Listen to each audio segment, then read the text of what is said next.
ideal. I'm gonna show you how great I am.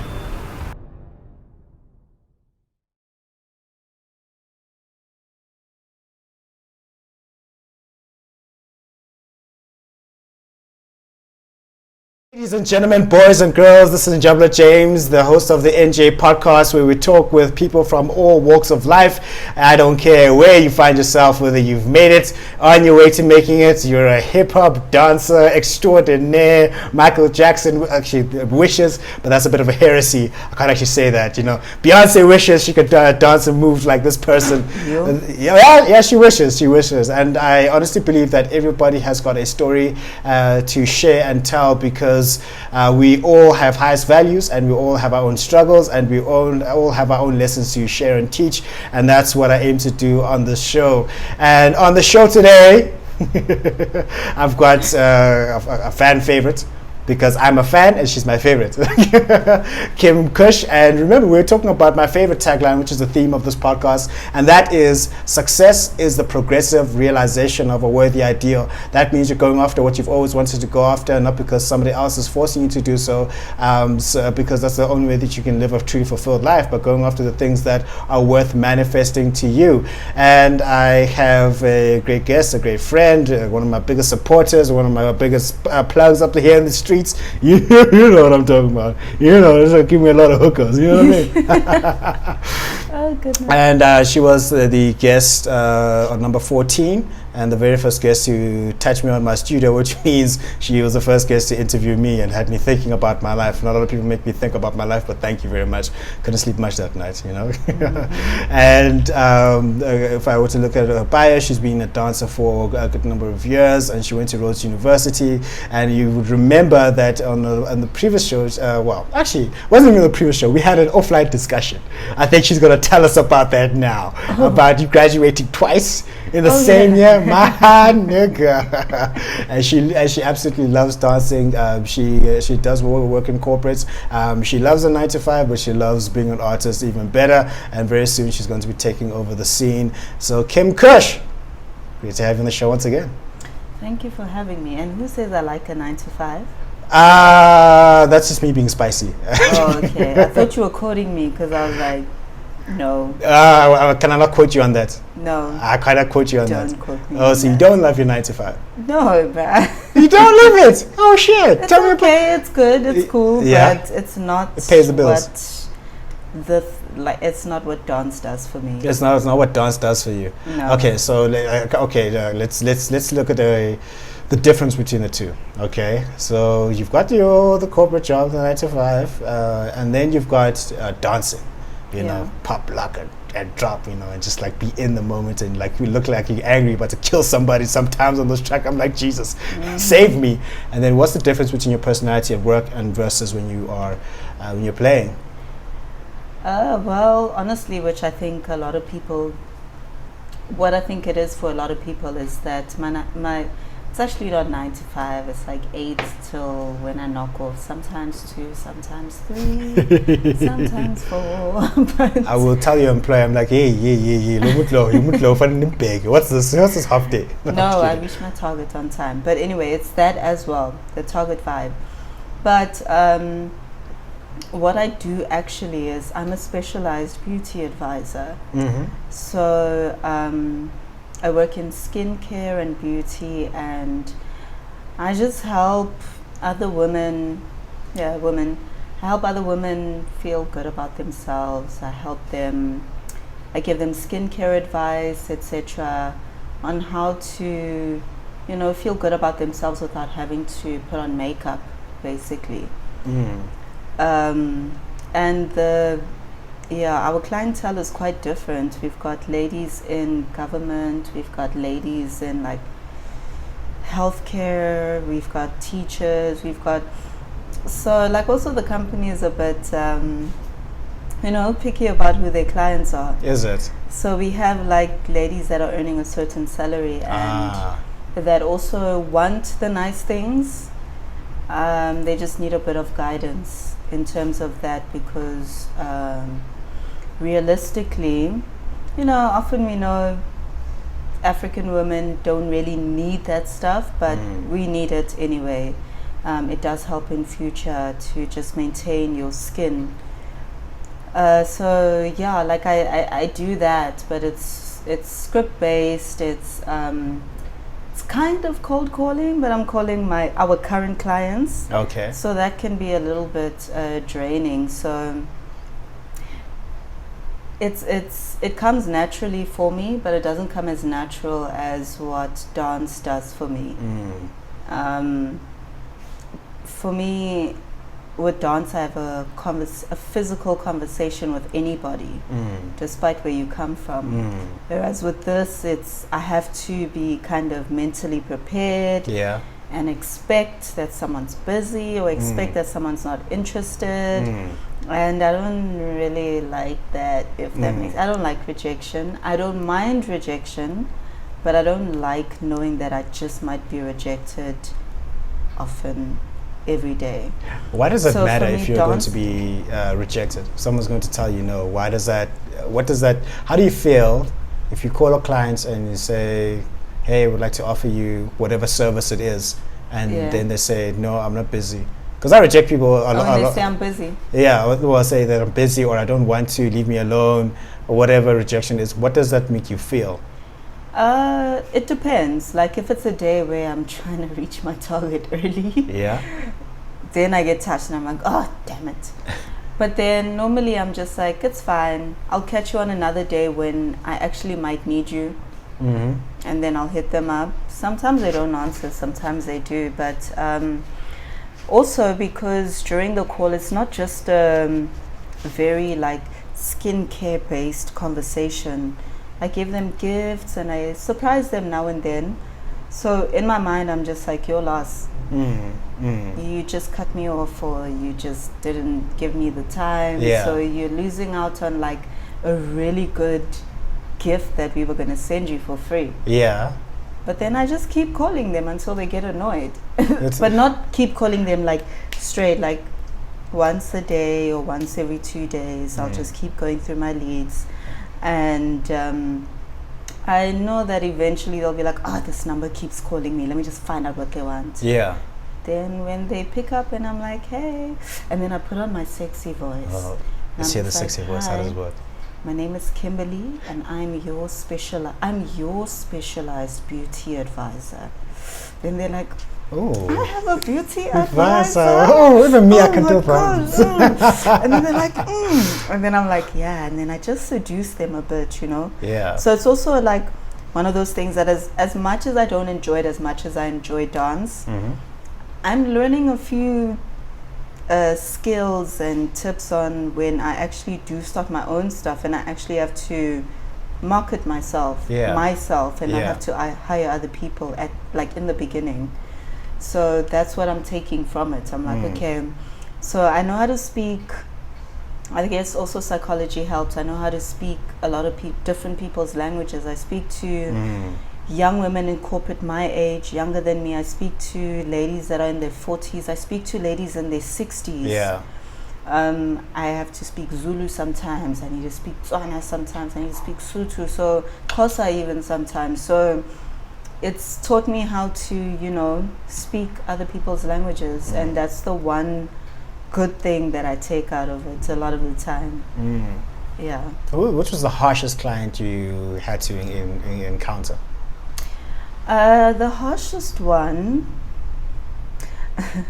I was actually, I was talking to her, and when I'd called her, she asked me to hold a bit because she was on a call with like another colleague. Yeah. And I think she works in home loans or something in Standard Bank. So she was just like, guys, we need to get this loan. And she was just stressed, you know. And in the beginning of the call, she was nice. And then all of a sudden, she just started shouting at me. She's like, no, I just want this. And then you sort it out. And then I dropped the call and I was like, Well, she dropped the call on me because she had a meeting or something. And I just took a step back and I just laughed.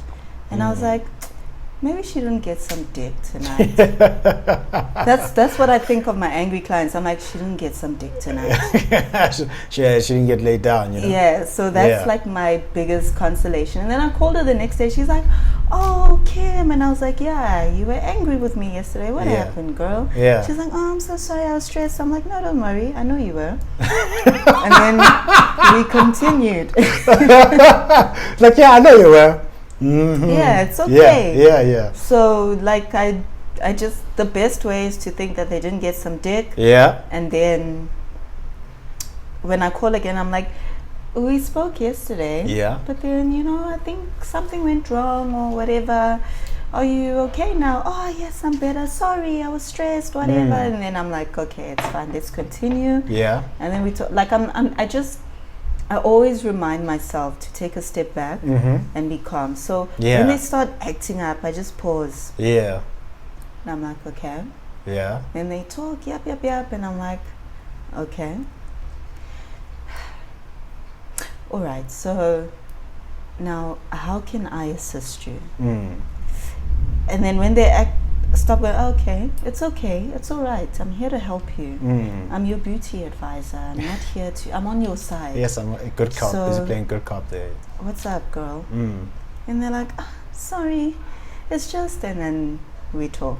Yeah. So yeah, it taught me some like serious hold yourself backness. Yeah, which is fun. Those are my favorite times. Those ladies, the angry ones. Yeah. I just like pause and I'm like, But inside you're like, oh, she testing me. And I'm like, and I know I'm gonna get you. After this, it's going down. I'm winning you. Yeah. Yeah, and then they calm down. It's just about talking their language. And once you do, then it's simple. I've had ladies, hi, my name is Kimberly, blah blah blah. Ewe.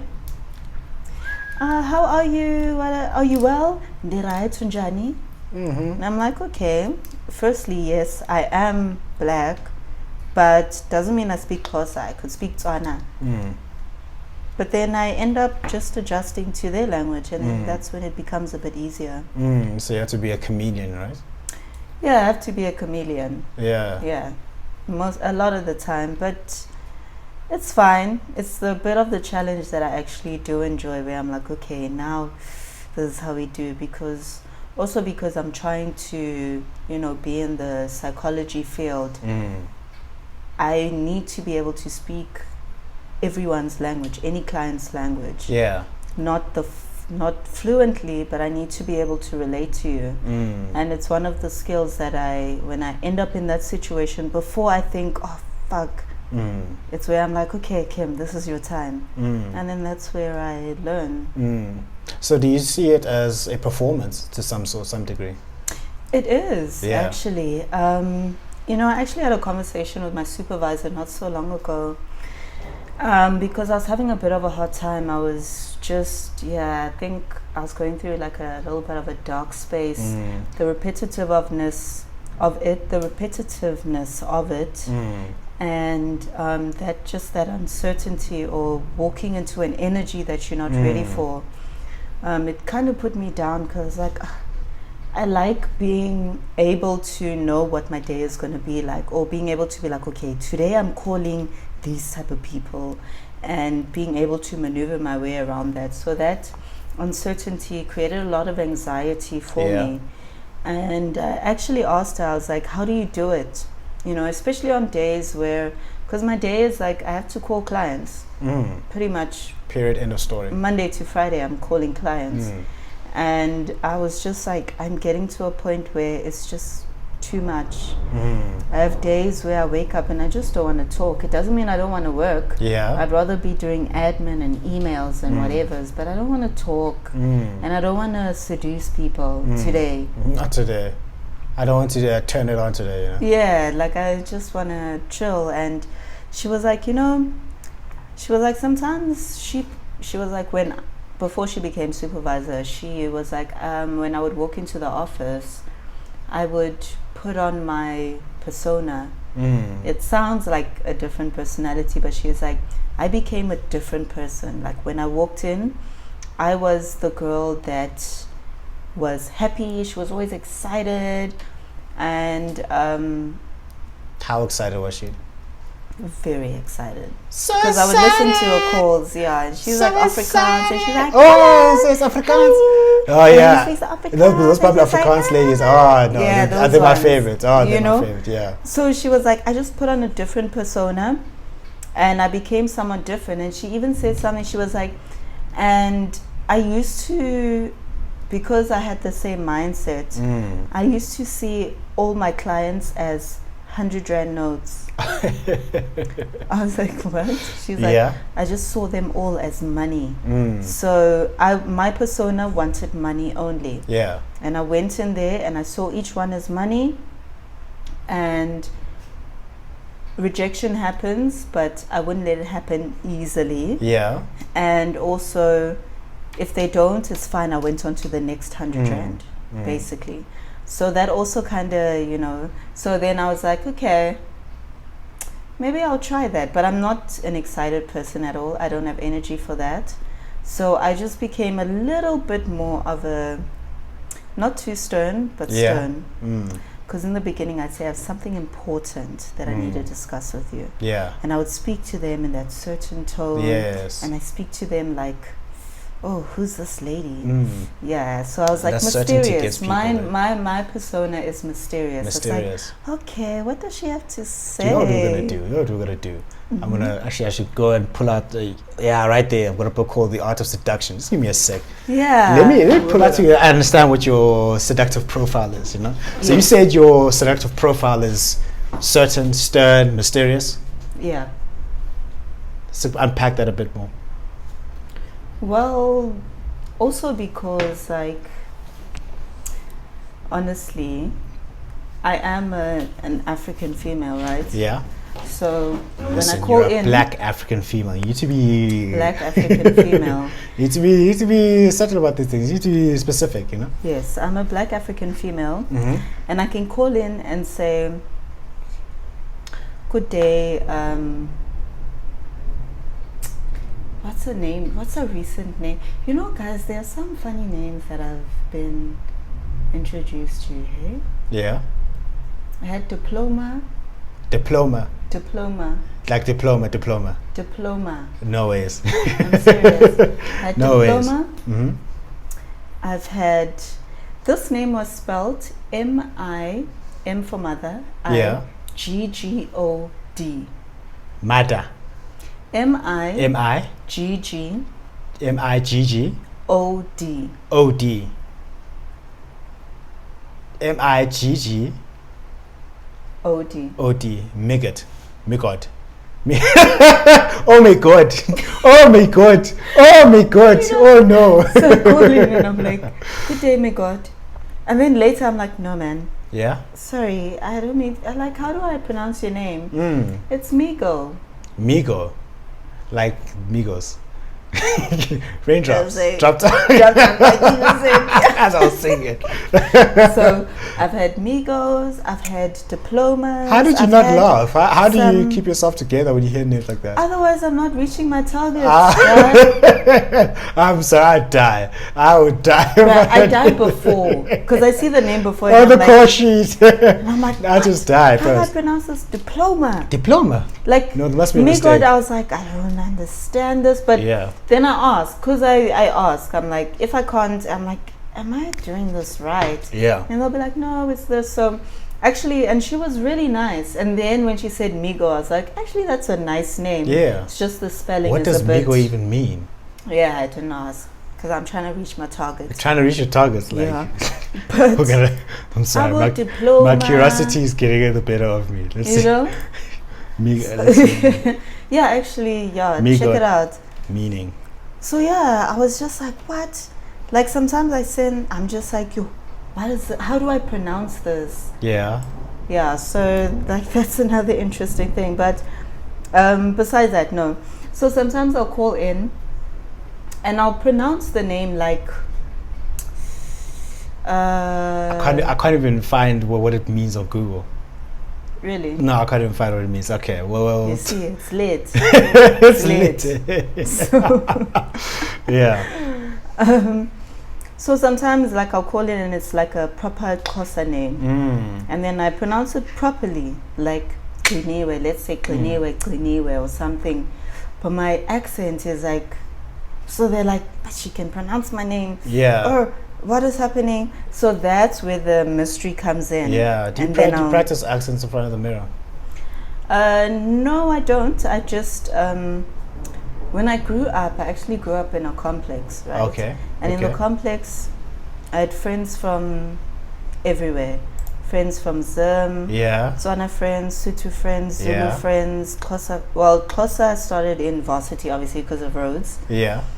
But I had friends from so many different backgrounds, colored, everything. And then I also went to a private school with this, like, white people. Yeah. But then my parents also, like, when I grew up, they wanted us to speak English so that we don't struggle in school.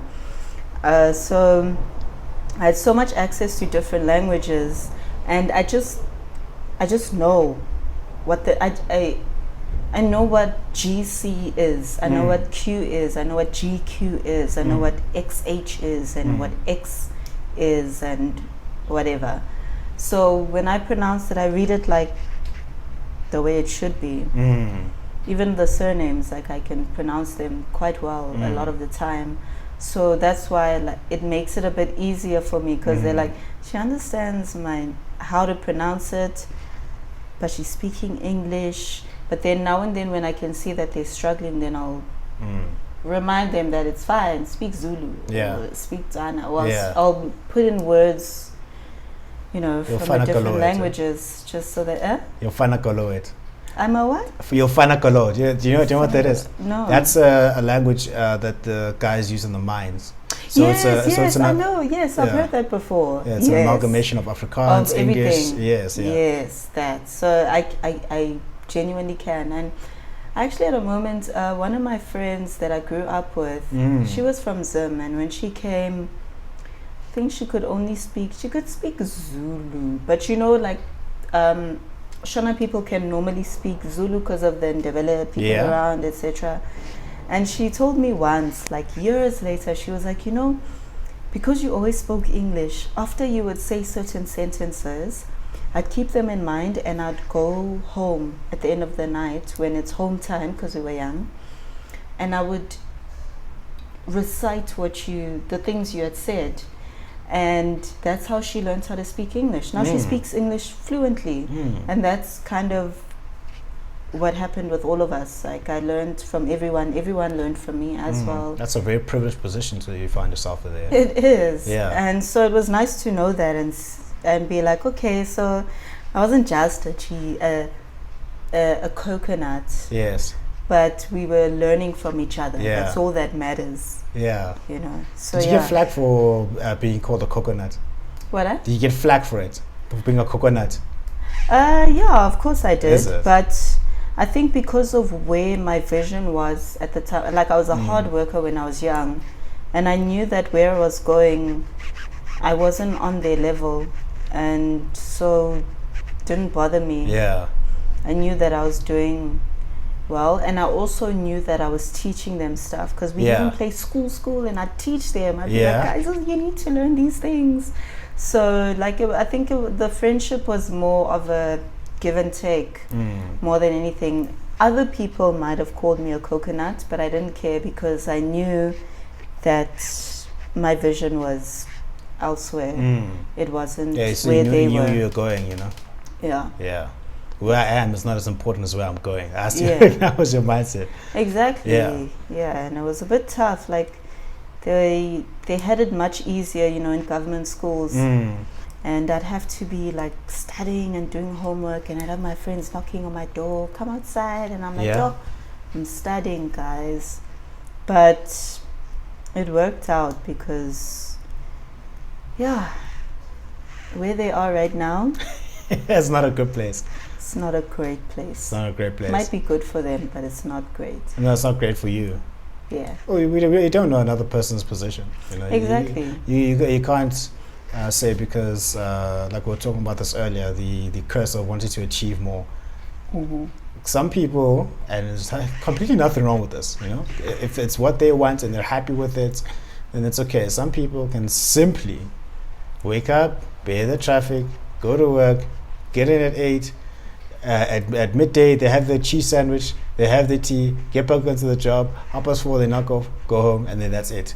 That's all that they want to do, and they're happy doing that. Yeah, that's fantastic. Yeah, exactly. And that's something that I had a conversation with like my therapist about, was that, yo bruh, for me as also a creative, I'm always wanting to learn more. I'm always trying to do more, and that repetitive thing just does not work for me. But it doesn't mean that it doesn't work for other people. Yeah. Which is why there are such positions. They exist for people that prefer that. Yeah. And yeah. that is okay as well. But it's just not for me. Yeah, it's definitely not for you. I mean, you're kinesthetic. You're completely different. For you to Know what I'm be, saying? you know what I mean? Do you know Know what I'm what saying? do you know what I mean? Nah, me. 95. That ain't for you. That's not for you. Yeah. Question before we unpack the art of seduction. Before I start asking you about Robert Greene's classic, I was listening to a TED talk by Dr. Ken Robinson on education. He's very big on education. One of the books that I'm going to write is called Passport to the Future. How we can, what we're getting right about education and what we're getting wrong, and how we can really improve the system that we're in, because I honestly believe education is important. And I'm not talking about schooling, I'm talking about education. And he was talking that the current school systems right now are designed to kill creativity, that they kill creativity because they focus on maths and science, and then, not that they kill creativity, so sorry, he says that you cannot teach a child to be creative. A child is creative by nature. Yeah. Children are taught out of creativity, and as they get older, the focus is on maths and science, and the focus on one side of the brain, and then that kills the creativity. And then for children, even workers who are in a certain position or studying a certain subject, they get labeled as, ADHD, that they can't focus or they're unable to learn. But no, they're not engaged in the material that they're learning. And he told the story about this this one girl who couldn't stop standing still. She couldn't be still, and then he consulted with them, and then he's like, she should be in a school for drama and arts and ballet and dance school. And then she went to dance school. She really set herself free, and then now she owns a theater teaching drama and dance and ballet, and she's having a fantastic time. Versus you take that mindset here, la. No. You would say, Dad, I want to go study drama and arts and dance. With whose money? That's the first question that you get. So given your history, your context from your schooling days and your professional days, do you think, this is your opinion, do you feel that society and institutions are killing and limiting people's creativity? I do think so, but you know what's weird about it is that when I was doing postgrad, so I did PDM at the Rhodes Business School, and human resource management was one of the topics. And we actually had like a module on different types of learning. And how certain people learn through videos, certain people learn through pictures, reading, audio, etc. And we did this module full on. Yeah. But it didn't change the fact that we were still learning like the way that we've been learning. And there was evidence to support it, etc. And I know I learned through videos. And that was, that's how I passed a lot of things, movies, etc. Because there was a backstory and I could understand. Even when I was studying certain theories, I would go onto YouTube and like classics, when I did classics, so they would show like the whole Egyptian whatever stuff, and I'd be like, oh, okay, this is like Prince of Egypt, okay, like this, you know, and it made sense for me. And they preach it and they talk about it, but they don't utilize it, you know. Well, they don't do it. And it is very true, because I mean, I remember one of my very closest friends, she's actually quite a successful actress now. But during class, her mind, she would be doing other things. But as long as she can hear what the lecturer is saying, and she, like when it came to exams, she was doing very well. And they would always be like, why are you busy? You're busy drawing things. She would draw things. And they just didn't understand. Like, well, they would actually think that she's not focused. Yeah. But she's like, no, I can hear, but I need to be doing something while I'm listening. And the way that she explained it to me, and this is in high school, like grade 9, she's like, I can hear everything. I don't need to write notes. This not me. I don't write notes. I just listen. And she would do really well. So I think that if, institutions are very well aware of the way that different types of people learn, then they should do it. Especially if they're trying to get the best out of everyone, because now you're just making now you're just When you're boxing someone. Now you're making everyone a robot. But then you understand that different people function and think and concentrate in different ways. So I do think that it is restrictive. That's why, like a lot of those, those those tech colleges. Yeah. I think that those students do much better because they have the option to do physical, like engineering, like and work whatever. with their hands. Yeah, you can work with your hands and you can whatever. Versus just I think that writing exams and not ever putting practical application.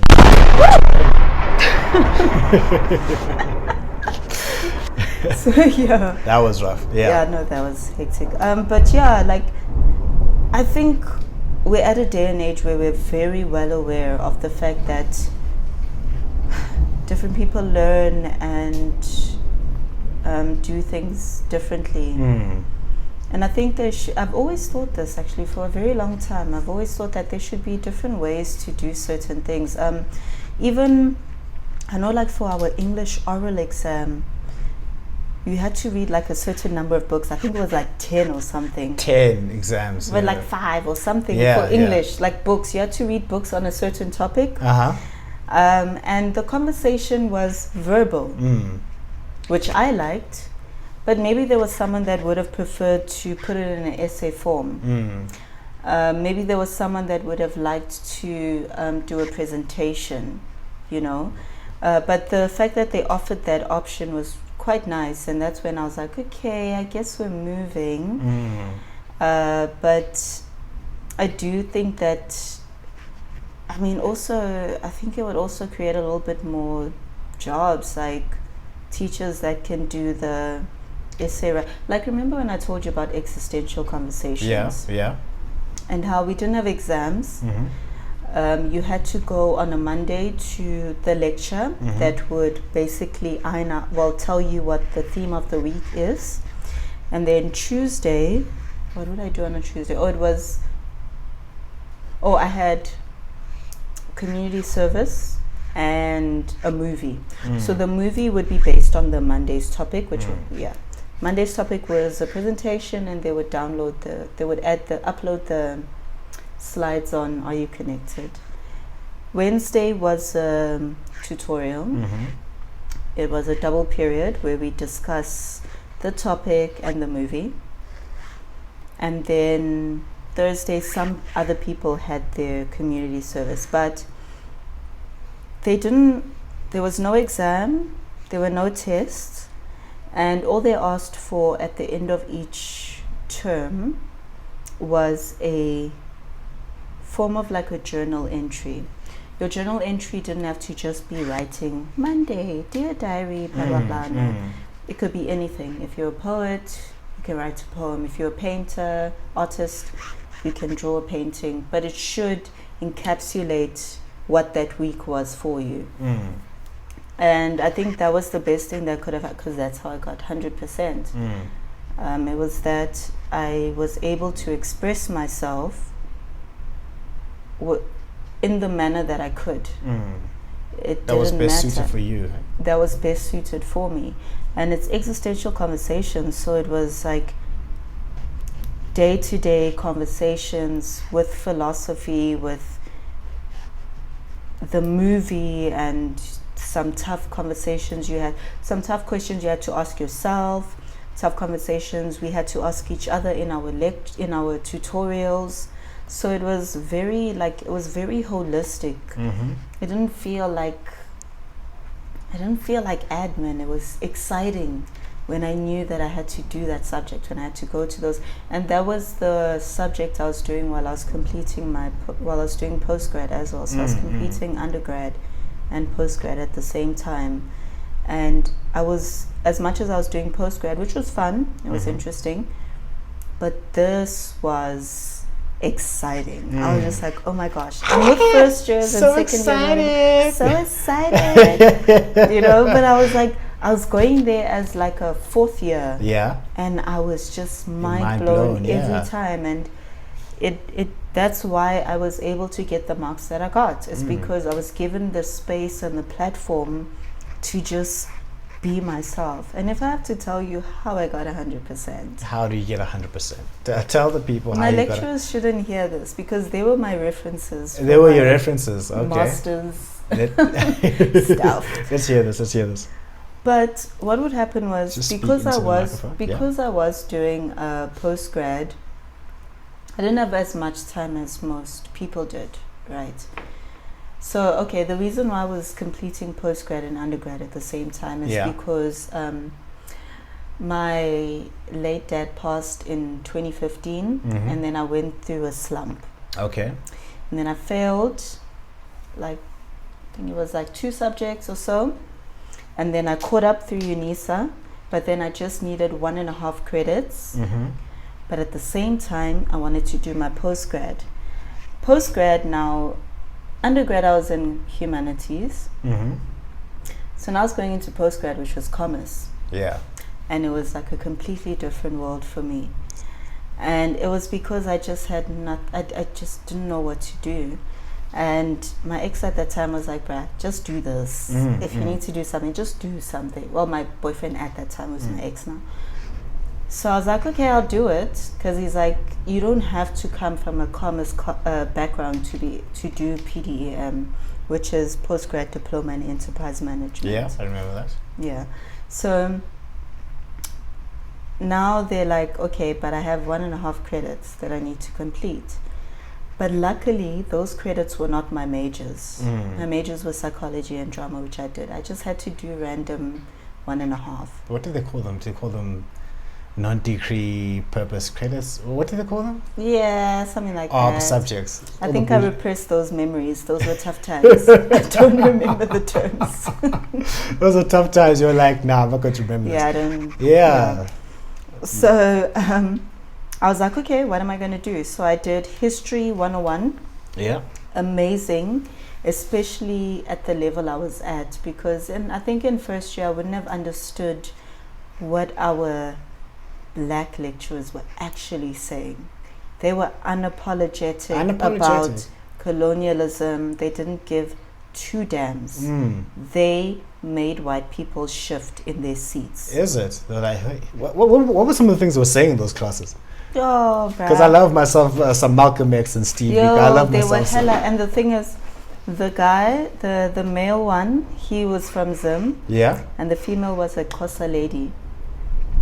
Like, they would be like, basically they'd be like, well, you see, the white people did this. Like, they really... They called a spade a spade. Eh? They called a spade a spade. And it was nice because also in the tutorials with my fellow white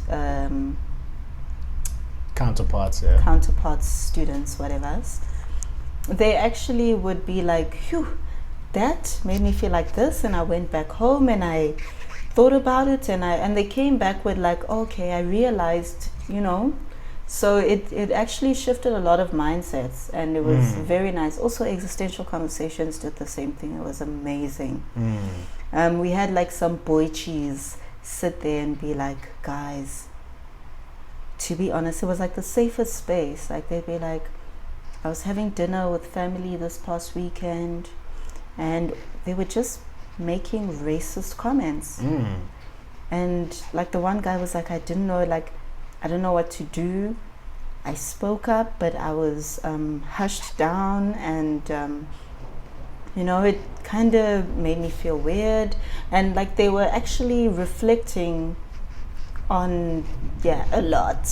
Like people were close to tears, which was very, very good. But so I had to do these credits, and luckily it wasn't my majors. So now I do History 101, and I'm there, and I'm like, whew, this is lit. This is lit. And then I'm doing existential conversations. Now history is about the past, but existential conversations was about the now.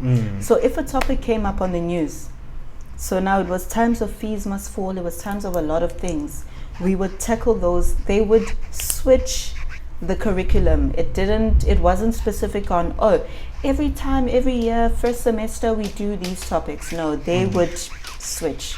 They would do whatever is relevant at that time. And that was so amazing because everyone was able to, it's fees must fall. Okay, white people, white guilt. Oh, snap. Like it was just a lot. Yeah. And I think, it was just, my mind just became so open at that time. And that's why I was like, this is a subject I wish everyone should have done in like grade 10. Yeah. Grade 10 through to grade 12. Yeah. Existential conversations should have been something. But so I got 100% for that. And it was simply because what would happen was because I was doing postgrad, I didn't have as much time on my hands as well. And so I would go to my lectures on the Monday, I'd go watch the movie, I would go to community service, but in every session I would always make notes because I know myself, I forget. So I'd make notes, I'd download the slides, and then when it's like a week before the journal is due, I'd get home on an early day, I'd light up a blunt, I'd clean up my room so it's spotless, so nothing comes in the way. And then I would, and then when I was in my tutorials, I'd put my tablet there and I would record voice record the whole session. So when I'd get home, I would listen, I would look at the slides first from Monday for that week and be like, okay, these are the topics covered. Okay, sharp. Tuesday, I would look at the notes from community service, see how I can link them if possible. And then the movie, I would go through those notes. And then I'd also go through a summary of the movie. And then I would listen to the conversations in the tutorial. High as a kite. And when I'm high, I'm focused. I focus a lot. Yeah, I focus. Some of us very just laugh. well. Yeah, most people laugh. But, it helps with the laughter. You're like, ha, ha, ha, what did this person say? But, I also because I think I think with like weed especially, or things like that, some sort of narcotic, you need to also mentally prepare yourself before so that when you are on it, your mindset is there, but it's escalated because it escalates your emotions or your feelings at that time. So you need to be strategic. Like you can't just smoke and then decide that you're going to work. Yeah. You need to be thinking about work before so that when you do it, you are like work mode. It's like a tunnel. And that's what I would do. And then I'd get into work mode and then I'd put my tablet there and I'd press record. Then I would just chat. I would just talk about the whole topic, about everything. End it, episode 1, and then I put all of the topics, which are episodes now at that time, onto a CD. My journal was a thick hardcover, but I think I had I had my notes in there, yes, but my I would just put a CD. I'd burn it onto a CD, my conversations for each topic, and I'd name each topic, put it into a plastic folder, like a file plastic folder, staple it, and just be like, term what, close it, put it there. And this was me taking a risk. I was like, I don't know if they're gonna listen to all my episodes, but here goes. But I would also keep them kind of short, like 2 minutes each. Each episode 2 minutes, eh? Yeah. Okay. But I'd sum up everything. Sometimes they were longer, I think. But I would sum up everything, and also because I'm quite a lazy person. I make my laziness. I find the quickest and most convenient way to do things. Yeah. So that was my quickest, most convenient way to do things, because I was also doing postgrad, and so I would record, put it, send it in. I got 100% every time. And you got 100% by people just listening to you. Yeah. Silky smooth voice. That's amazing. I think I think that should be available to everybody. For you to be able to submit your own way of completing a task, you know? Yeah. And what's most convenient for you? So that's actually me answering your question. Is that that subject was the one subject that just allowed me to do it the way that I do it best. And when I did, I got the marks that I deserved. So yeah, I do think that our education system does repress a lot of people and their different talents and ways of learning. And I think that there should be more, subjects, or actually everything, the way that existential conversations did it. It's actually called Intetho Zobomi, existential conversations. So chats of life, basically. Chats of life, yeah.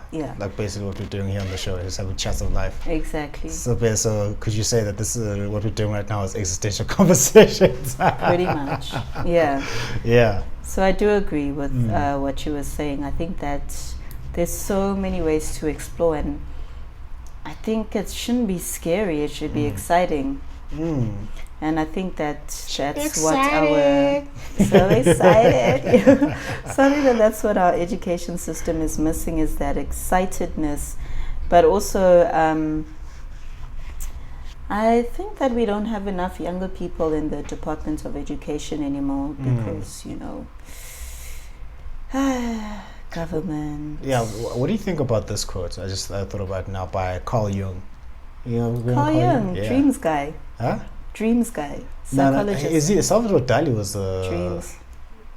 So was Carl Jung. He was psychology, but dreams, also psychologically. Dreams. Oh, okay. I haven't studied them. If I'm not wrong. He was Asian, eh? No. He was Swedish. He was a Swedish guy. He looks Asian. Like Carl Jung, I think. I think he did dreams and psychology. Yeah. I think.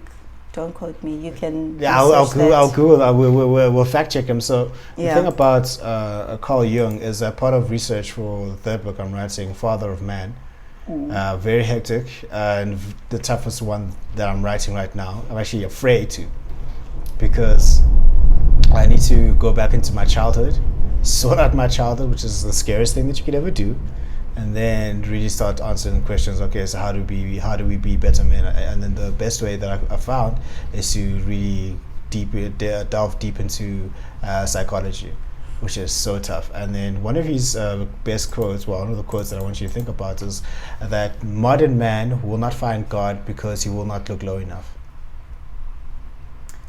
Modern man will not find God because he will not look low enough. Yeah. Please do me a favor. Yeah. Because I do remember Carl Jung, and I think I remember him being after I learned about Freud. Yeah. And I know Freud had to do with, sexuality, blah, blah, blah. Yeah. And Carl Jung, I think, was the dreams guy. And I think it has to do a lot with, because I think he was also inspired by Freud. So let me just bring up his Wikipedia page here. Yeah, just check it out quickly and just give me his synopsis or reading. The synopsis of Mr. Carl Jung. But this guy is one of those people that just made me think a lot, eh? Yeah, no, She made me definitely. think a lot. One of the hardest things that you can do is to take time and think. Dave Chappelle had a joke about that after he was being slated for his jokes on transgenders. One of the things he did is like, after I made fun of the transgender community, I did what a lot of black men do not have the time or the money to do. I thought about how I felt. He just made me laugh. Yeah, that's But the toughest thing. To You go have to think about how you feel. Think about how you feel. Exactly. And Like that's what I dating think- yourself. Like dating yourself. Yeah. It's like what I was talking about in the podcast launch. Oh, thanks for the support. That was a lit evening.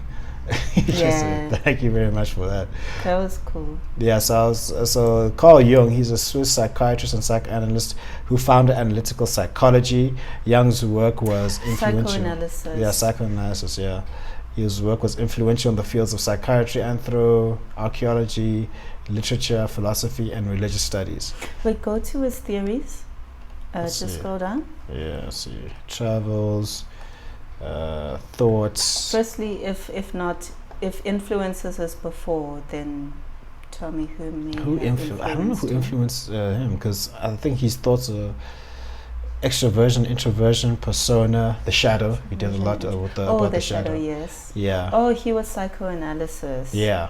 Yeah. So he was really deep. Geez, like, Yeah, so when he says, what is that quotation? a modern again? man will not find God because he will not look low enough. Yeah. What do you think about that one?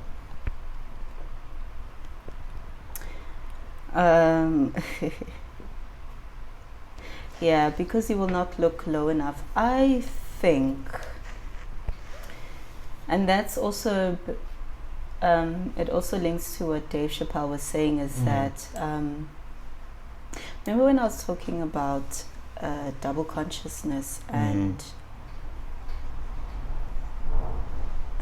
I think it's one of those things where, I think it's actually on my status on WhatsApp. I forgot the quotation. Yeah. It's like something about the, oh my gosh, I forgot it. And I read it not so long ago. But basically, it's the sense that in order to change yourself or change something, you need to really humble yourself, and humbling yourself brings you at your lowest. That's why there are references like in the Bible and so of washing feet and going on your knees when you pray. I think it has to do with humility and looking into yourself. When you look into yourself, that will bring you down to your knees. Basically, it's the toughest thing that any brave person can do, or any person that is actually willing to, I don't know what the other word for decolonize your mind is, but decolonize your mind. But for me, decolonize your mind means like removing yourself from colonialism. But I mean, like, Who hurt you, Kim? Who hurt you? nobody. Yeah. So yeah, I think it's that moment where you bring yourself to full on humility, and that you'll never change until you get there, until you have those very serious conversations with yourself. And that's what psychoanalysis was about. It was about analyzing yourself psychologically and being aware, firstly, of where you stand, Yeah. and also being open to, I don't want to say changing or fixing, you can't really fix trauma, Yeah. but to managing it. And that requires, I think he's talking about humility there, and some serious deep conversations that you have to, and those are some dark conversations. I remember like last month was just bad Yeah. for me. I told you. You should have listened to that guy. I told you. I Should have listened leave to Zuma Zuma. out. Unitshayile magathi yinde. But yeah, you know, and I had Yeah. to have some really deep conversations with What myself, was and the those were deepest very, conversation very. that you had? I know it was a tough time. Hence, it was tough to get a hold of you. But it's okay to like really Yeah, now that's where you're finding God, ne? Yo, Because you're forced to look low, eh? Yeah, I had to, and I had to delve really deep and really far. But then once I did, I think it depends, I think as an artist, we are taught a lot about criticism, because you'll be given a monologue. Yeah. And then you'll have to present it in the next 2 days. Let's say Yeah. they're like, choose a monologue. Your exam is in 3 weeks' time. So choose a monologue and then present it to us. Yeah. You need to be ready to know that you might be shit the first time. But the minute your teachers, your drama teachers, if they are good teachers and are actually, if they're good teachers, will give you the best constructive criticism that will make your exam so lit. You would have never even pictured it being like that on the first day when you went. You went there and you were trying. The first day you were learning the lines, blah, blah, blah. And you went there, you gave it your all, but you were shit. Do it. And they don't tell you you're shit. They just tell you how to make it better. And they say, try this and try this. And every single time, I kid you not, that my drama teachers would do that, it always just got better. So I've never been afraid of constructive criticism. It's my favorite thing. Like if someone's like, yeah, do this, I'm gonna, I'm like, please do. Because, so that's what I'm saying, is that like being open to constructive criticism, being open to talking about things like therapy, those, like, you can never go wrong. I don't think you can go wrong for doing things that will better you, ever. Even if the criticism is so horrible because the person is evil, you're gonna learn something from that. It's better than having someone not say anything at all. Like, Kim, I didn't like what you said, and I keep it to myself, and then you'll say the same thing to somebody else, and then they shoot you in the head. Yeah. If I gave you the constructive criticism, I would have been able to at least assist you. Exactly. Yeah. So what's the toughest conversation that you had to have with yourself? Toughest conversation I had to have with myself. Because the truth is, people, there's that verse in the Bible that say the truth shall set you free. Right, okay. But what it doesn't say is that it's going to make you angry, it's going to make you doubt yourself, and then it will set you free only once it's done with you. And you have to get to a point where you're ready to accept the truth. Because if you're not ready to accept the truth, then you live in a life in a false pretense. Yeah. And that's never that's not really good for you. It's like sometimes you need to just have a conversation with yourself, and say, let me not kid myself. This is where I really am, and take time to sit and really ponder on it and mull over it. And our egos get in the way. Yeah, our egos get in the way. It's like, who, me? I'm good, I'm good. You are the guys with the problem. You blame everything. You blame the weather, you blame the government, you blame taxes. People who don't want to lend you money, put them on that list that you blame them for. Yeah. But then you sometimes find yourself in moments where the truth is going to be like, okay, so you've been ignoring me for all this time. Now I'm here to collect my dues, and I'm going to deal with you. And sometimes the only way that you can really confront the truth is for everything to fall apart.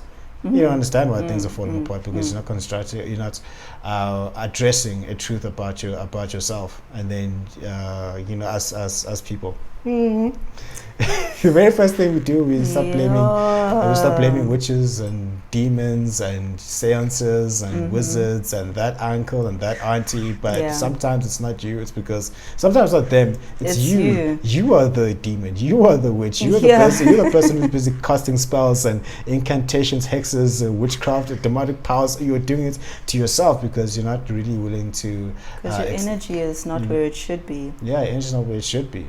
Yeah. So what is the hardest conversation you had to have with yourself? I think the hardest conversation I had to have with myself. Oh, this is so lame. Now I'm gonna look like that person. You say so lame when you look at that. And it was quite recently. But that's a good thing, right? You can reflect back and say, hey, I've grown from that person, you know? Yeah. I think it was quite recently, you know. Like I was talking about my job, and it was getting to a point where it felt so repetitive. I felt like I was out of control. Like we were talking about, like some people are busy because it's during business hours anyway. People are back at work. Yeah. Because when it started, it was COVID, so a lot of people were at home. It was easier to call randomly, and then people actually have time for me, but they didn't. And I got to a point where I was just like, so it's script based. Yes, I can kind of manipulate it, but it's script based, and we get quality control, so QC'd on certain things that you have to say, which will result in certain feelings, etc., in the client. And it got to a point where I just had zero control over my day. I was used to knowing that if I start at a certain time and I just work hard and I just go, I could knock off at a certain time. I could do what I need to do thereafter. Or I just lost control because I had no control over whether a lady's working or not. I had no control over network issues. I had no control over whether she's interested or not. I basically had like 10% control. It depended on whether she was not busy and if she was actually interested and if she would actually pick up her phone. And it got to a point where like I'd be just calling these numbers for like 2 hours and no one answers. But because at work they track your productivity, I couldn't stop. I had to keep going and just dial and dial and dial and dial and dial and just hope that someone would pick up firstly, and then secondly just hope they'd be interested, and then thirdly just hope they wouldn't want to cancel their whole thing. And it put me in like a really dark place because I like having some sort of control over my work. I'm a hard worker. And if the input that I put in does not show on the output, and it's not because I'm slacking, it's just because there are certain things that are out of my control, like I just felt like, why the hell am I doing this? And then at the same time, while I was feeling like that, I was like, but I have no choice. We're going through a pandemic. People are losing jobs. People are being retrenched, which is also another thing that would happen with my clients, which is why it was tough to, you know, kind of convince them. I just fell into a dark place. Like every day I was anxious. I didn't know how today would go. As much as I could put it, you know, it's like you can have an essay due for next month. The outcome of your essay depends on how much work you put in. If you decide to do it 2 days before and it comes out shit, that's your fault. That's your fault, yeah. Yeah, but in this case, it was never my fault. It was I don't want to say my client's faults, but it was whether they would pick up firstly, if they were busy. It was based on luck, basically. And I was just so frustrated. Like every day I was dreaming about work. I was breaking down every day. It was so bad. And then I ended up realizing that during the weekends when I was off, because I'd only work Monday to Friday, I would go out and I would drink hard. Like I would drink, I wouldn't even care. And then I ended up being in a position where I went out. I was with very close people to me, and 1 minute I'm okay, 1 minute I'm taking care of one of them because they're throwing up, etc. We had flaming Lambos that day, and then the next, my phone is gone, my keys are gone. Shit. My purse was gone the weekend before, or 2 weekends before, because I was late. And the minute that happened, I was like, shit. This is actually something quite serious. I was like, I think I'm actually going through depression. Yeah. And I was like, and it's worse because it's not depression from family or from a relationship. It's from my Monday to Friday, 8 hours a day. Yeah. Most of my life is this. And this thing is giving me anxiety. It's making me depressed. I'm down every fucking time. Like, come a Sunday and I think about Monday work, and I was just like, I'd be chilling with my family and we're good. Saturday we're fine. Come Sunday and everyone can. And I think it's also another thing that comes with being an artist, and also as a dancer, an expressive one. Like, my energy you can feel. If I'm happy, you can feel it. If I'm down, You can feel that too. Bad. Like, my down energy is just, it drains everybody around me. It's so bad, and I can feel it myself. And like, I'd see like my mom just looking at me, and she's like, what's wrong? And my dad's like, what's wrong? And everyone's like, what's wrong? And I'm just like, I'm just thinking about work tomorrow. And so yeah, like, I was just, so after that day when all my shit got lost or stolen or whatever, I was like, yo, this is bad. And that was the moment where I had to have like a serious, deep conversation with myself. And then even after that, I was so depressed for like 2 weeks afterwards, because I was like, okay, now I need to change this. Now I need to drink less. Okay, that's okay. But then I was like, why is my energy like this? And why am I attracting bad vibes? Because every time it was just bad things. And yeah, it was a very tough conversation I had to have with myself, to be like, yo, bro, you need to slow down. And this is actually quite dangerous, especially as a female. So yeah, that was a very difficult time. I had to like look at myself. And my uncle, I remember we had a conversation, and I remember we were meant to go to my late dad's graveyard that Sunday. And then I couldn't go because I was locked out. I was locked in, actually, because we managed to get in through the window. But I was unable to physically leave my house to go on the Sunday. Did you break down at the moment? Yeah. And then we spoke on like the Thursday or something. And then my uncle asked me a question. He's like, but do you know why that happened? And I was like, yeah, I've had a conversation, nonchalant. And he's like, did you really think about it? Because you were meant to be doing this, but you ended up going out the night before.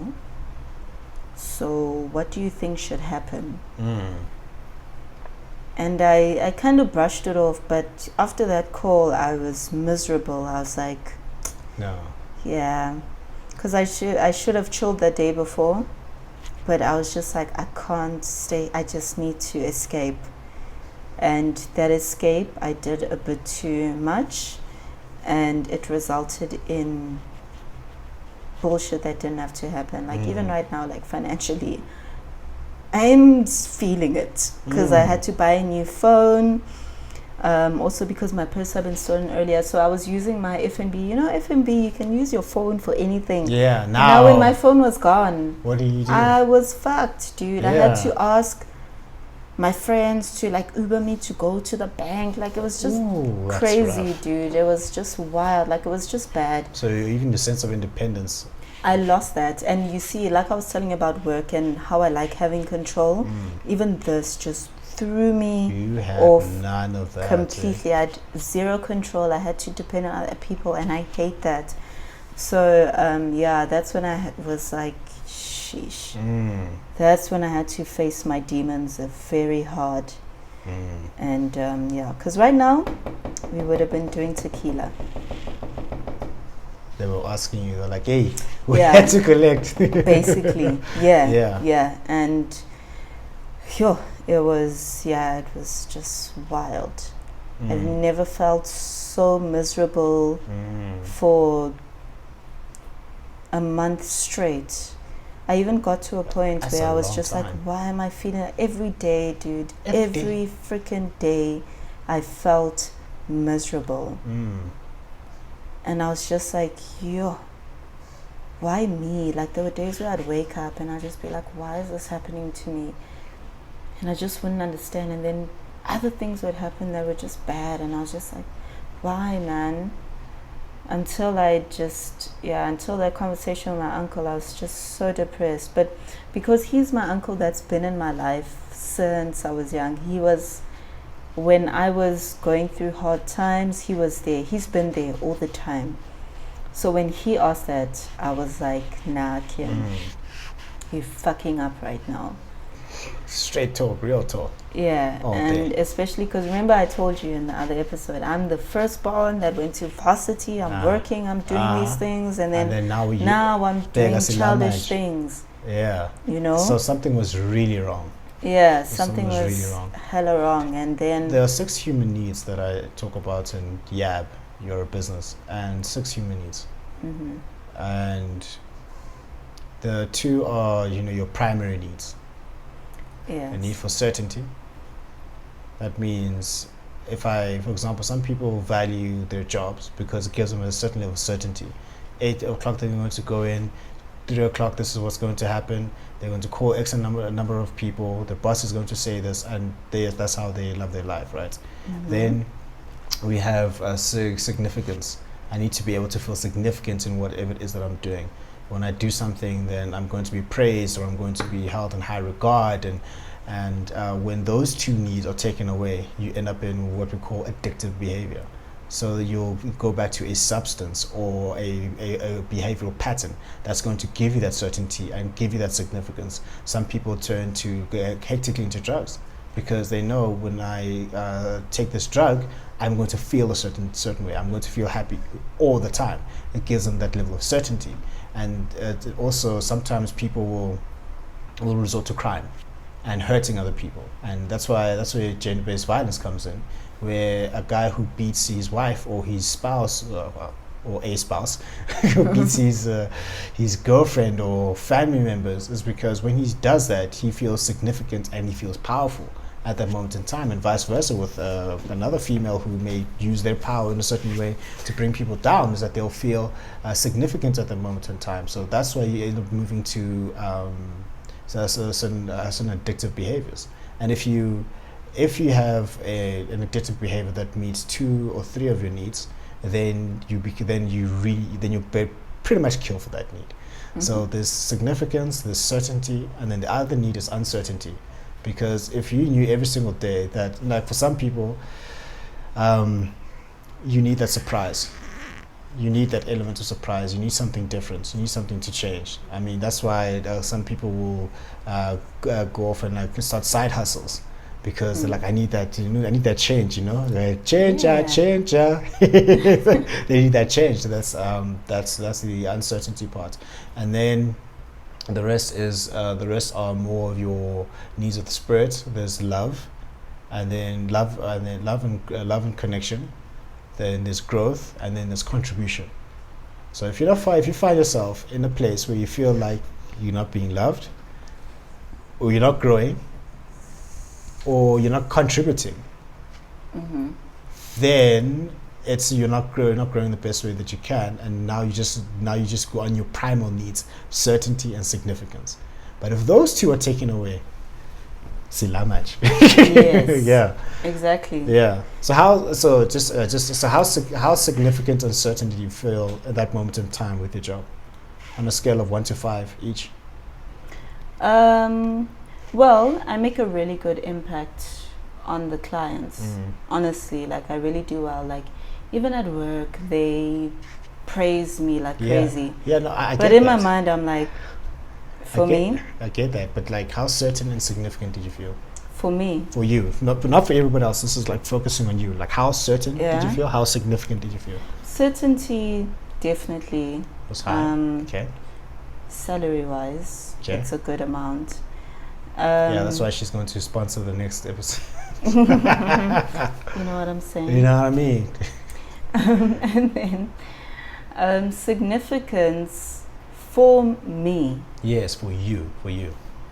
Not much.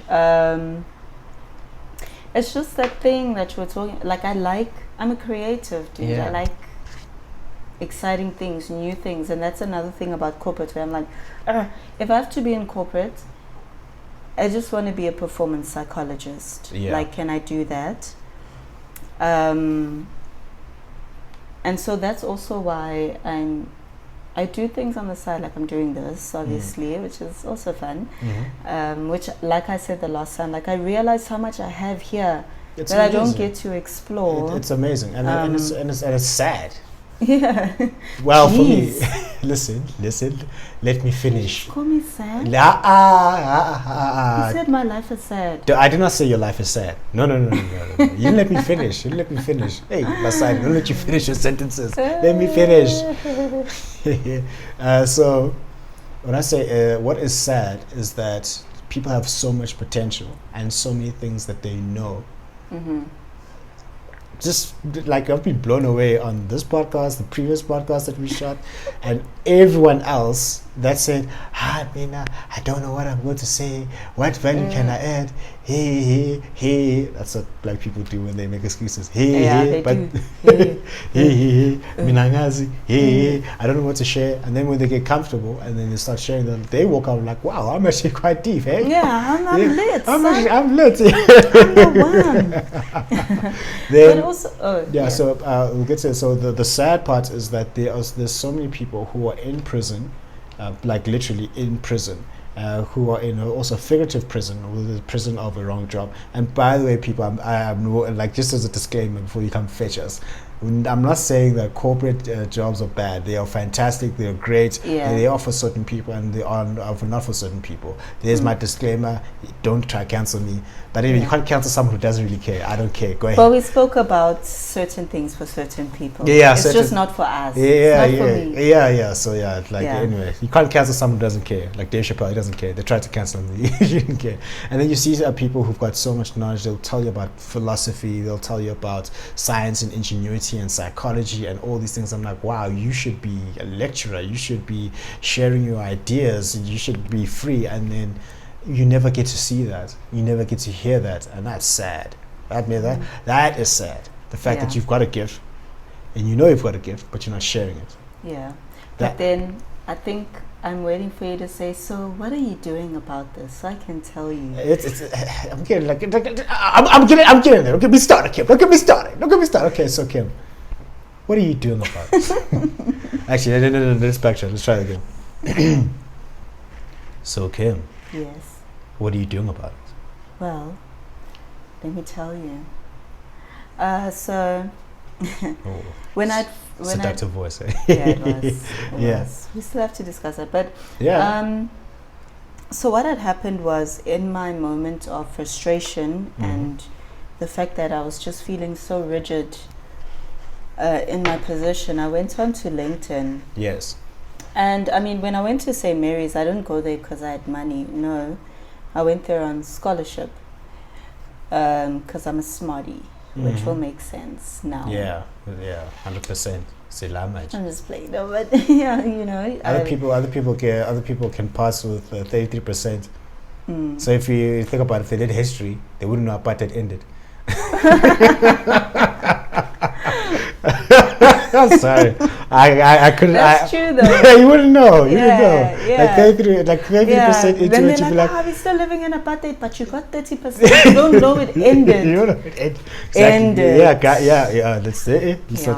We'll get into that. Yeah. So what happened was, like, in my moments of frustration, I went on to LinkedIn and I don't even remember how this happened, but Yes. I found one of the ladies that is a St. Mary's alumni as well.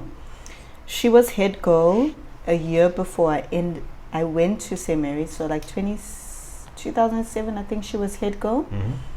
And she works at the scholarship program that I was part of. And I found her on LinkedIn, and I saw that she did drama.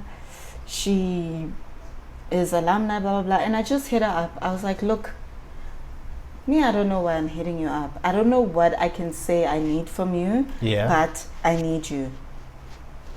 Also because I think another thing about all girls schools a lot, especially the private ones, is that a lot of us black women don't feel as welcome to come back to like alumni situations because it's often like it's like a show off. Oh, I do this, but you do this because your parents probably hooked you up, or I'm married now because you just have nothing else to do. You're gonna get married at 20, type of thing. So it's like more of like a show off thing, whereas like the black girls have to work a bit harder. So when it comes to those events, we would much rather go there. We would much rather go there when we are actually established. It looks like you're doing something. Oh, no, it looks like you are doing something. You are doing something that puts you on the same level as them, even though you're working harder. Yeah, they had a 400-year head start. Yeah, and they get a head start, realistically. I hit her up and I was like, look, I'm in this position. I want to do this. Can you help me? And she was like, look, I'll help you with some things. Whatever comes up, what's your background, blah, blah, blah. I told her, she's like, okay, if things come up, I'm going to hit you up. And then she ended up so we started like a black St. Mary's all girls group. Very amazing, especially after, there's been quite a number of situations at the high school with some teachers that have been accused of some things, that are they being cancelled? They're being cancelled, yes, but rightfully so. Rightfully so. Okay, so it's justice. It's justice. Yes, it's justice. And black females at the school are now more comfortable to find their voice, especially because of I think she was last year's head girl. That after she left, she was like, guys, she sent her an email. She was like, I'm addressing all these issues that have actually happened. There have been racist teachers, also pronunciation of names wrong, but also hinting racist things. When your teachers would do those things. Yeah, those microaggressions. Yeah. Yes. So she put them on blast, actually. And then we actually started like a whole thing. It's under wraps. Next episode should be like episode 23. We're in episode 18 Season right 2, now. episode 1. Season 2, episode 1. Putting herself on already. Yeah, I am. But I'll give you more details. But so I hit her up, and now we were trying to do wellness and resilience for our grade 11s and grade 12s, the scholarship scholars. And she had asked me to be part of it because of my psychology background, and I was more than willing to, but it was during the time of exams, like recently. So now next year we're going to start a whole program for the whole year for grade 10s, 11s and 12s. Which another point that I'd raised was especially our grade 12s firstly, that have had to do their exams under COVID conditions, which is going to be a very psychologically hard time for them, especially this December. And even just writing those exams, I mean, some of those students don't have parents that even went to good schools. That I remember I did a lot of, luckily my mom she's very educated, so she made sure that I worked, and she knew quite a lot more than most black parents. Like, imagine your mom is working, you're a scholarship child, top student is Soweto, for example, let's say, or Alex. your mom didn't necessarily go to good schools, so some of the topics that are covered are not on the same level that she was at. Also, the job that she's working is probably just difficult. Yeah. You know, she gets home, she's tired, she might have to cook if you can't cook yet, which is rare as a matric black girl. Yeah. But you know, her mind is not on homework. And then now schools are closed and she has to homeschool you. Yeah. She doesn't know these words, Yeah, you know. Also now we're doing online teaching. There's no Wi-Fi, like you know, it's a very awkward time for like our people, very most underprivileged black students. And so like my biggest concern was those ones, especially if you end up in a position where you know you fail matric and you are on scholarship and etc. How do you bounce back? How do you become resilient? Because the topic is wellness and resilience. Grade 11s that are going to go into matric, how do we assist you? And also the biggest topic is about normalizing seeking help, as in therapy, counseling, whatever it is. So that's what I'm going to be doing next year on the side as my hustle. That will keep me excited about these things. And then now I've also got my dancing stuff that I'm doing a little bit more often. I'm sure you've seen. So I've I should also give you a those nickname, Super Hot Fire. Super hot. I'm not a rapper. I'm not a dancer. Super Hot Fire. So I spit that. Yeah. So on top of like corporate is there just to sort out my things for now, and it's nice. Well, it's okay. But like I said, if I do go in, I want to go full force performance psychologist. Performance psychologist, I want to make a hobo the best hobo in the streets. Basically, using drama techniques and performance and psychology, etc.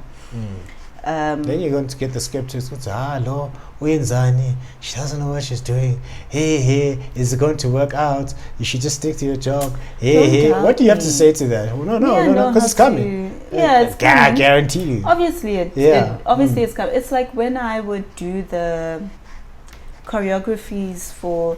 Remember, I used to ask random people to be in my pieces, like at HSS and all those things. And best believe people doubted. Best believe people doubted, but I make sure I speak people's. I just know how to connect with people. I speak their languages, and I make them feel like, I make them aware of the fact that I'm on your team. Yeah. As long as I'm on your team, I just want you to be better, and I want you to be dope. Yeah. I want everyone to be dope. That's why I say I want the hobo to be the best hobo. You must be the littest hobo. You know what I'm saying? That'd be that hobo that pops and locks in the streets, you know? Yeah, even the hobo that when he asks you for R1, you actually end up giving him R100 because you don't know. Because you got seduced into doing it. Yeah, he seduced your ass. That's what I want to be. That's lit. Yeah. That is lit. Now, it's not what you want to do, something you're doing right now. I'll tell you why. Because this is me being a bit metaphysical now. You know, this is whole saying that everything is created twice. First you see it in your mind, and then in physical reality, because you build your story with your mind, you know. Like you have that story, like for example, you say that you want to be a dancer. They start off as a thought, and then you start putting in the action. So people shouldn't kill their babies by saying, hey, I want to do it. The moment you've got it inside your thoughts, that's when it's a reality, and other people are waiting to see it. And when you vocalize it. Yeah, when you vocalize it. Yeah, like I'm gonna be the latest dancer, motherfuckers. Exactly. That's why I even started posting the dance videos. Like it came from like, I was like, no man, and I was so restless. Like I would find myself sitting after work, and because it was so draining, like I'd feel like, oh my gosh, I just want to chill. But I would feel like my body was like, it just couldn't chill. Like that lady you were telling me about. I couldn't chill. And then I'd be like, that's when the first time I was like, fuck this. I moved everything, like my table, everything in my room, I put my phone there and I danced. And that's what happens every time, which also happened last week. I was sitting and I was like, I should be chilling because I think my job is so hectic, but I'm actually bored now. Let me dance. So you know what Gary Vee said. You know Gary Vee?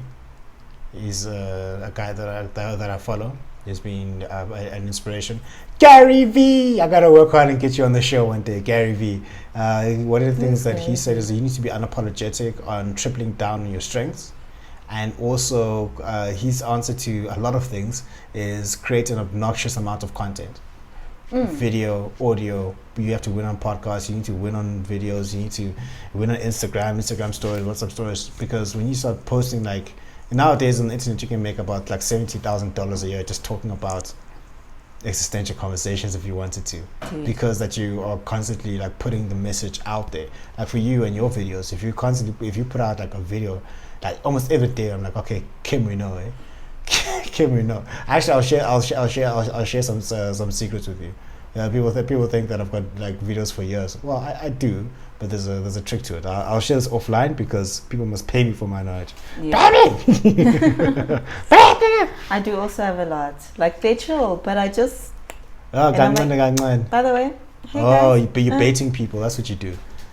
But the better because you never know. Maybe I'll go through a slump for 2 months, but I can still post content that I had. Yeah, I mean, like one of the best things is the power of discipline. You know what discipline says? It doesn't matter how you're feeling that day. You can feel like absolute garbage that day, but then if you treat yourself as a professional in doing that, then you have to show up to it every single day. It doesn't matter whether you've got kids, or whether you've got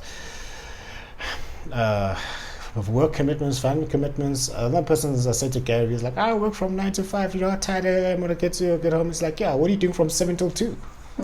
Yeah, because that's when the next shift starts. I'm like 7 till 2, but he has a point. He has a point because at the end of the day, this is what people get wrong.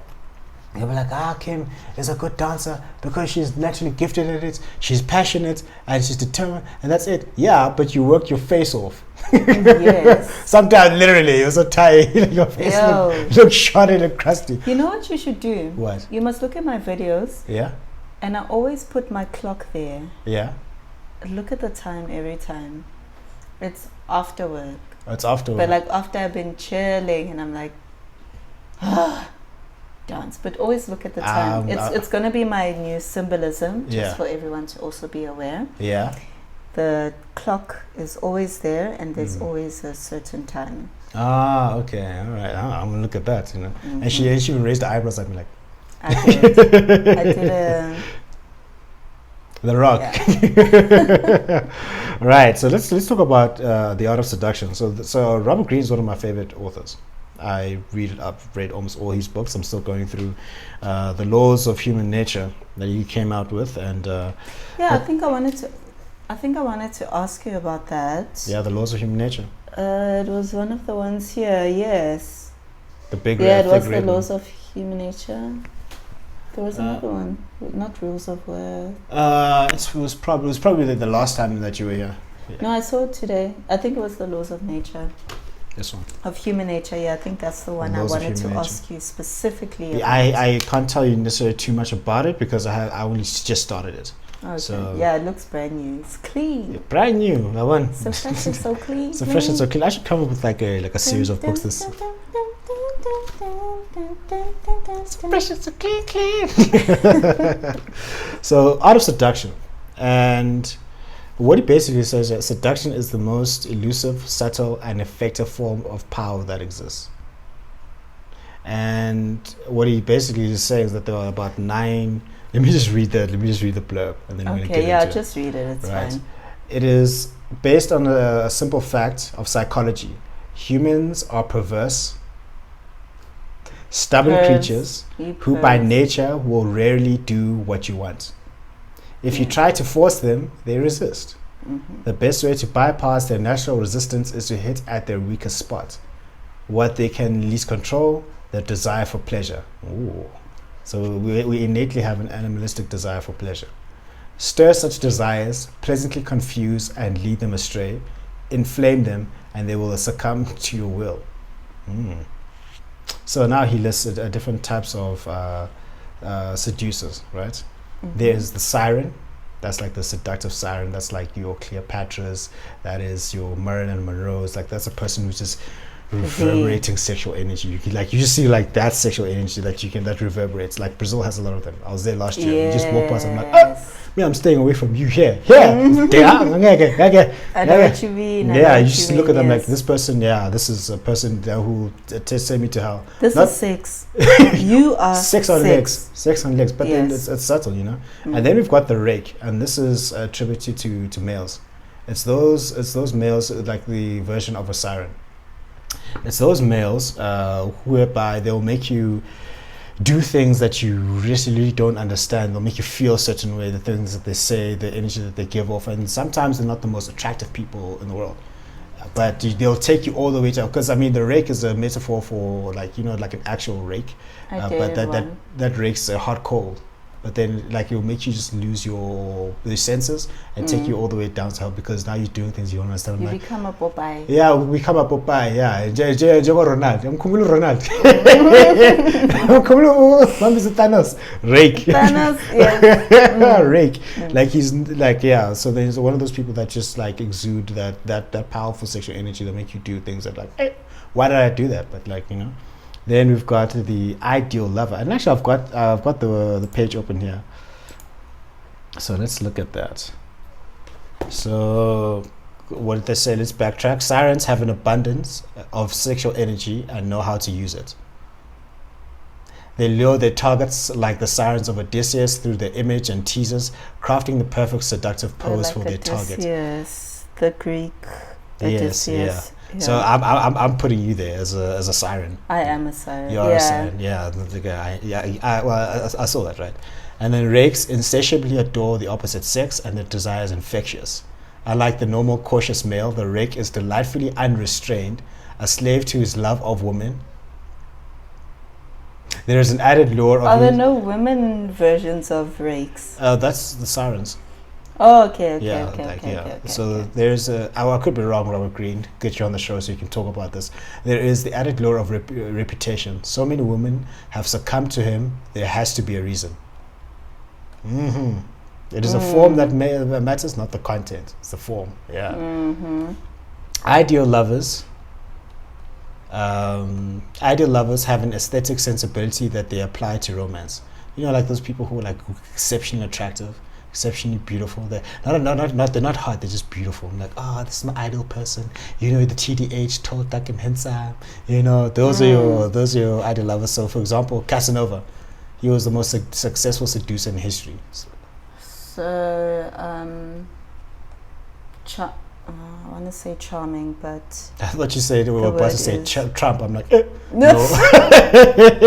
That's fake news. That's fake news. I was going to tell you that's fake news. It's fake news. Yeah. Okay. What do you think you are? What I think, let's go down the list, and I'll tell you what I think I am. There's ideal lovers, then dandies. Like a dandy is someone who's strange that you can't place. For example, they like to play with their image, creating a striking and androgynous allure. So those people, like, you don't know, like, are they fluid? Frank Ocean, Prince, those guys are like, Miguel. Yeah. You don't know is he straight but like still you got that. But what if you relate with like sometimes I can be, especially when I have my natural hair. Yeah. I think some girls are like, What? And then I can be like but then sometimes I'm like, I want to be girly. Yeah. So you can be. You've got primary, secondary, and tertiary. Oh, okay. Cool. Okay. The natural are spontaneous and they're open. Like a person who's just naturally open, naturally spontaneous, naturally fun. That people are drawn to them. And then coquettes, they're like cats. Cats is like cat doesn't need you to survive. Cat chooses you, don't need you. So that's a coquette. So they're like self-sufficient. I think I'm a coquette. You're a coquette. A mixture. Okay, all right. So then charmers. Charmers want to know how to please. They are social creatures. Charmers do not argue or fight, complain or pester. What could be more seductive? They don't fight with you. They don't play around with you. They just But I feel like I connect with a lot of those. But there's one that you resonate with the most. That's what we'll get into. Then charismatic have an unusual confidence in themselves. They learn to create, and then this page says, learn to create charismatic illusion by radiating intensity while remaining detached, creating an air of charisma. All right?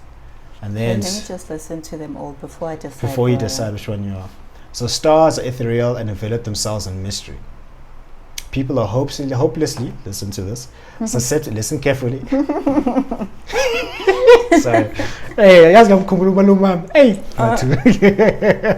Miss my uncle. No, I'm joking, he's not my uncle, he's not my uncle. People are hopelessly susceptible to myth, so make yourself the hero of a great drama and keep your distance. Let people identify you without being able to touch you. They can only watch and dream. That's a star. Yeah. That's my job persona. Yeah, that's your job, you're a star. Okay. So like this page gives a lot of tips, but we don't have the time to go through all of them. So let's go through them again. The siren, the rake, the ideal lover, the dandy, the natural, the coquette, the charmer, the charismatic, and the star. I'll go first and let you know what I think I am, right? Okay. First of all, let's make this interesting. What do you think I am? Yeah. Wait, let me give me the thingy. Give me the back. It has summaries, no? No, this doesn't have summaries of what they are.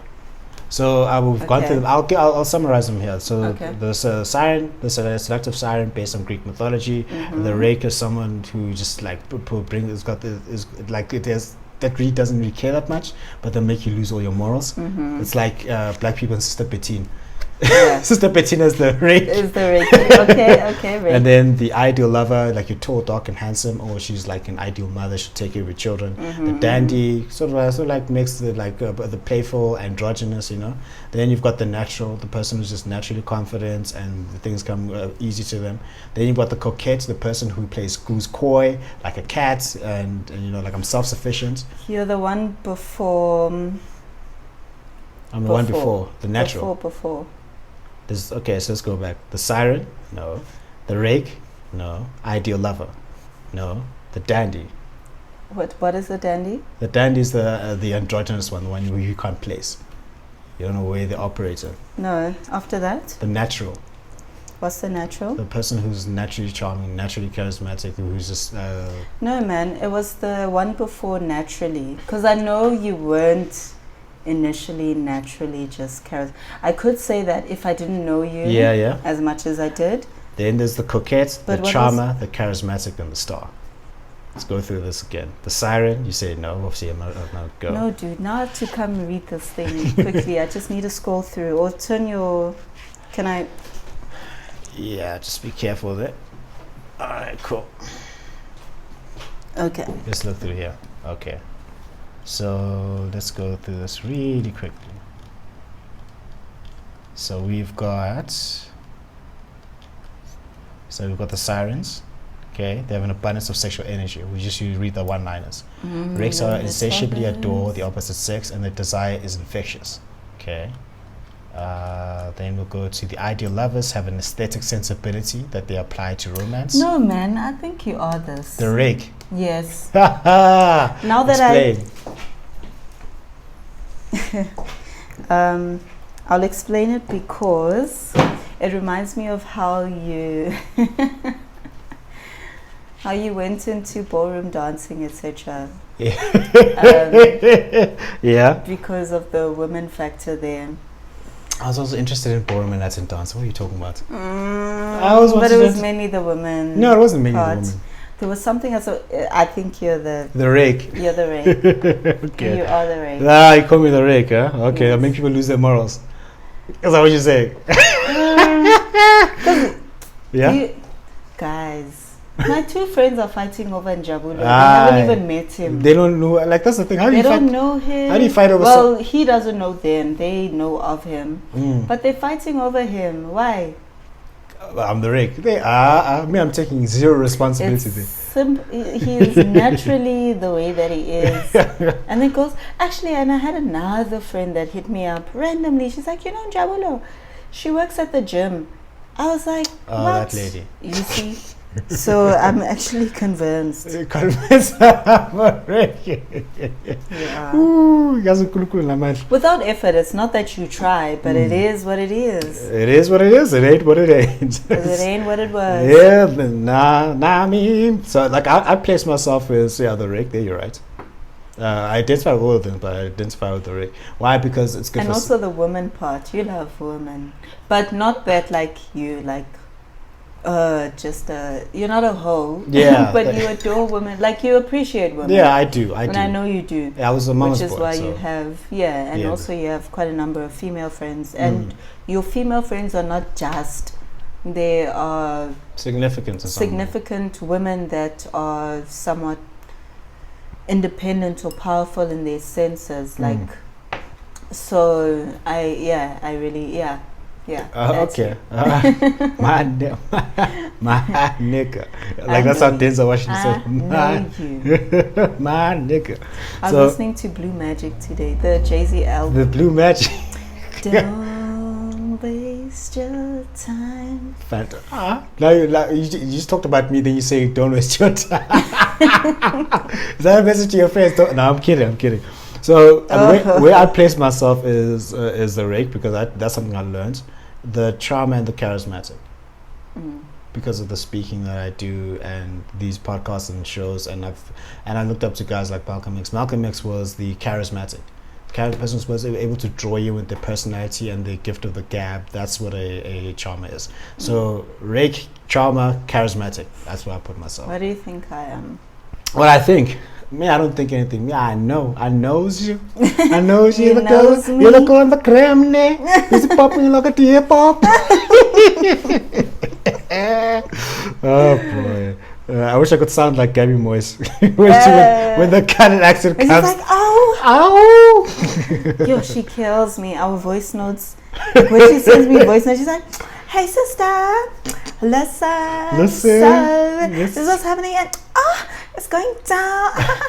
And I'm just like, "What is wrong with you?" And I'm always like, "You're such a vibe, girl." What? Yeah, she's a whole vibe. She's a whole vibe. Yeah. She kills So me. for you, I would put you the siren, right? Just reading your energy, the siren, and because of your work persona and your stage persona, your stage persona, the star. Stage persona, the stars, because I'm like, oh wow, we can't reach that. I can't touch. You see, like when you're looking at a star, you can see it, it's there, but you can't. You're so right. You can't. Yeah. Like when I saw you dance, I'm like, yeah. Even my friends, like, will be chilling. Kim, please dance for us. Especially when we're like, hi, or whatever. Yeah. They're like, Kim, please dance. Please show so and so what you can do. And I'm like, yeah. Oh, guys, I'm here to chill. But I get it. Like, it's so like mysterious. It's Yeah. like out of this world. It's like, what are you doing with your body? Like, Yeah. what is this I don't know. Body How can do you move like move that. it like that? Yeah. It's like, Yes. it's like how do you move one part of your body and the other one And just the other stays one still. just chills. I was like, kiboloi. So that's the way I see the siren. I think that's But me, normally, like now, where I'm not dancing. Well, you're not dancing and busy being seductive in your looks. Guys, you must try interview this girl. She'll look at you, start questioning your mother. I'm like, Mama, hey. Yo, but I got questioned today hard. Guys, I shared some serious stuff. Yeah. Shared some Very serious stuff. Very serious. It's very good for you to be open and honest with yourself. That was hard. I'm going to be depressed tomorrow. You want to be depressed? Yeah, don't be depressed. Tomorrow. Why are you going to be depressed? I'm going to sit there and be like, yo, I shared some things with a million people. We have people in India and wherever. Guys, they're people gonna in know India, that I went through the a UK, dark time and I was the US. Beyonce's gonna be like, this girl. like, I thought I would add her as my dancer, but clearly she's unstable. Like can she be part of the beehive now? Hey, like unstable. Don't worry, I figured it out. Critical but stable. As long as I'm aware. Yeah, people in India, people in UK. People obviously in Mzansi, and then the US. I'm like, my daughter. Yeah, I was like, wow, the people are listening. So your natural, I think you're natural, Sarah. So when I walk in here and you see me, Siren. I'm a siren. Okay. I've got I my 10,000 hours in looking at these things. I've got my 10,000 hours in siren. Yeah, like yeah, so yeah, 100%. So that's the art of seduction. So like what? Well, this is my take on you, right? This is my take on you. Real talk, real niggas all day, just me by myself on the block, holding it down, gun on my waist, smile on my face. Good real. I forgot the line. I'm butchering your lines, Kevin. Butchering your lines. Cool. So this is how I place you from a seductive perspective, and then this is where your most discreet form of power comes in. So there's a look about you that you give people.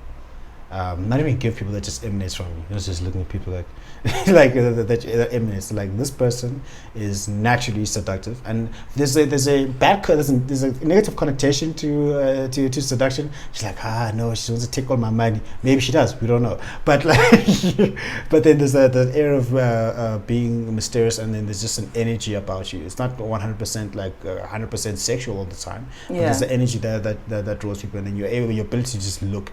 Like how you looking at me right now, yeah. And she's got these big eyes, guys. She got these big eyes. It's just like it's able to draw another person. It's like a cobra. You know, a cobra does it. Like they do this little sneak, move your body like a snake. That like to mesmerize their opponent or their prey. You do the same thing, but in a positive way, a very positive way to like get someone. Interested in what it is that you have to say, which is what I can tell. Sitting with you for like hours and hours over the past 2 episodes. I obviously know you longer than that, but then having this conversation, I learned something more about you. Then the star is when you switch over and you're performing now. Even the laws of human nature. So we're all playing a role. You're playing a role now, I'm playing a role now. That may not be the everyday role that I play.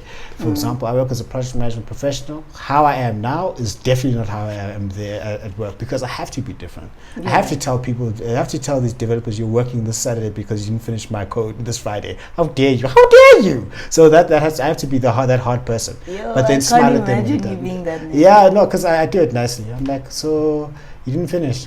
But you tell me this is going to be done on Friday. Okay. So what are you going to do? The client wants it Monday. What are you going to do? That's it.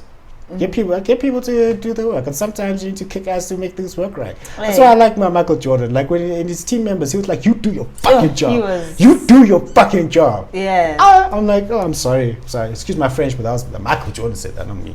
I'm quoting him. So we all play different roles. So the role that you play at work and at when you're dancing is quite ironically and funny enough, or maybe not funny enough, the same thing. The same, yeah. In a different, but just like but different. It's like similar but different. You know, it's like the star.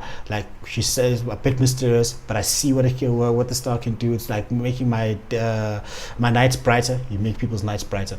Like I'm telling you now, when you post those videos, I'm like, what is happening in front of me? Some people are like, oh wow, they're inspired by that. So star is something that's I inspiration. recorded one a few nights ago. It's so exciting. Lit. Yeah. She got fire. She's a big deal.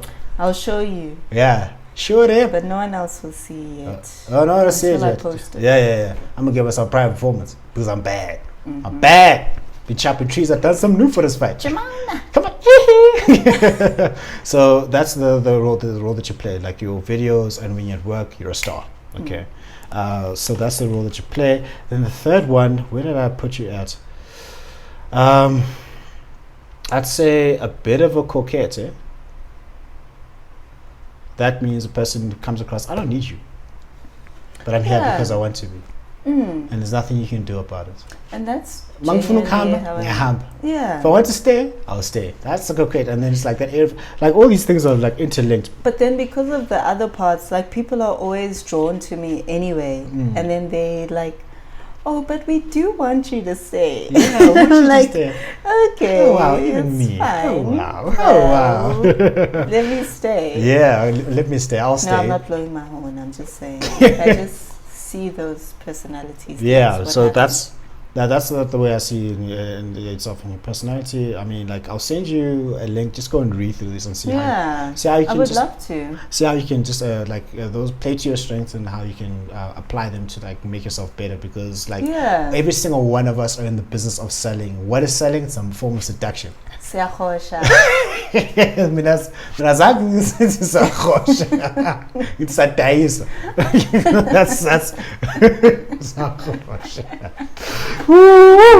That's what business is, especially if you're going to become an entrepreneur. But not hosha as in, sexually, but we're selling ourselves. Like, you are selling yourself. That's the thing. To. People give prostitutes a bad rap. They're selling their bodies. Like, when I'm 17, what are you using? Your body. Yeah. So there we go. So what are you doing? Selling your body in some way, shape, or form. People are placing morality on it. I'm not going to get into that right now. So you'll be able to like just use that yourself. For me, because I looked up to people like Malcolm X when he was like giving speeches. Who taught you to hate the texture of your hair? That stuff like that. And then also Muhammad Ali. Who taught you to hate the color of your skin to such extent that you bleach to get like the white man? Who taught you to hate your own kind? Who taught you to hate the race that you belong to? So much so that you don't want to be around each other. That was Malcolm X. I didn't even get into that. So then that's right. Malcolm X was lit. Yeah, it was lit. Black consciousness. Yeah, black consciousness all the way. And then it was Muhammad Ali when he said, "On wrestle an alligator, tussle with a whale, handcuff lightning, throw thunder in jail." Look at the power of the spoken word. So I had to look at my strengths and triple down on your strengths. How you can use your natural seductive style at work and at in your dancing, because it can actually enhance it. You can even use it as part of a story. Like what I learned at Ballroom Latin dancing. Yeah, let me share this. The rumba. You know what the rumba is about? The rumba is about the chase.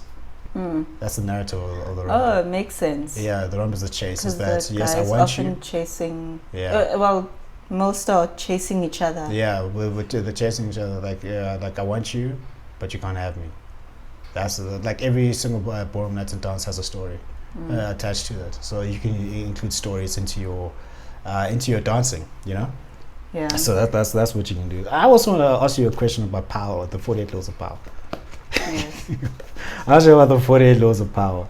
There are all 48 of them. I'm not going to go through all 40. So now after that commercial break, much needed, just a top up. So I was talking about the 48 laws of power. As we end up wrapping up, and then you're going to do what you're so good at doing. Interview me on my studio once again. Okay. Yeah, deep questions. You ask deep questions all the time, but if someone who doesn't know me, who's afraid to ask me a question, what would that person ask? So in essence, there's quite a number of 48 laws of power. We've talked about seduction. You've got that innate power. So what I sometimes thought that you were sneaky. You thought I was sneaky? Sneaky, yeah. Because I couldn't read you. No one could read you. Yeah. So let's look through this law. A lot of people can't read me, but let's go. Okay, yeah. So here's one thing that I want you to ponder about. So it's law 4. Let's go to law 4, page number 13. Okay. So what it says is that always say less than necessary. Yeah. So when you're trying to impress people with words, the more you say, the more common you appear and the less in control. Even if you're saying something banal, it will seem original if you make it vague, open-ended, and sphinx-like. Powerful people impress and intimidate by saying less. The more you say, the more likely you are to say something foolish. What do you think about that law of power? I think it makes sense. I think for me especially, one of the things that get on my nerves is repetition. Yeah. And over-explaining yourself. Yeah. To me, it makes me feel like you think I'm an idiot. Yeah. But not that you necessarily think I am one. Yeah. It's like when people repeat the same thing to me, I'm like, do you not think I got it the first time? Yeah. And then, I think for me that is it. But some people actually need it. They need to say more than necessary. Yeah, sometimes and that's also another thing that happens with my clients, is that sometimes I need to overly explain myself, but I think it's most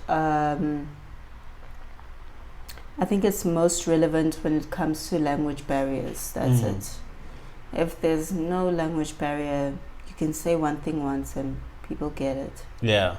So I think that's what answers your question. Yeah, she said less than necessary. You see what she did there? Yeah. See what she did there? And the last one, the laws of power. Guys, I'd honestly suggest that you go out and, after you've bought my books, of course, you should go and buy the Art of Seduction and the 48 Laws of Power. So here we go. One thing that I feel that you are so good at is law number 3, which is conceal your intentions. Oh, what makes you say I'm so good at that? I said I think. It's not verified. Okay, so what makes you think that? Because there's a mysterious element to you. That's the thing. Yeah. There's like sometimes you can be shrouded in mystery. Like, what does she want? What is she about? What is she actually like doing? Yeah.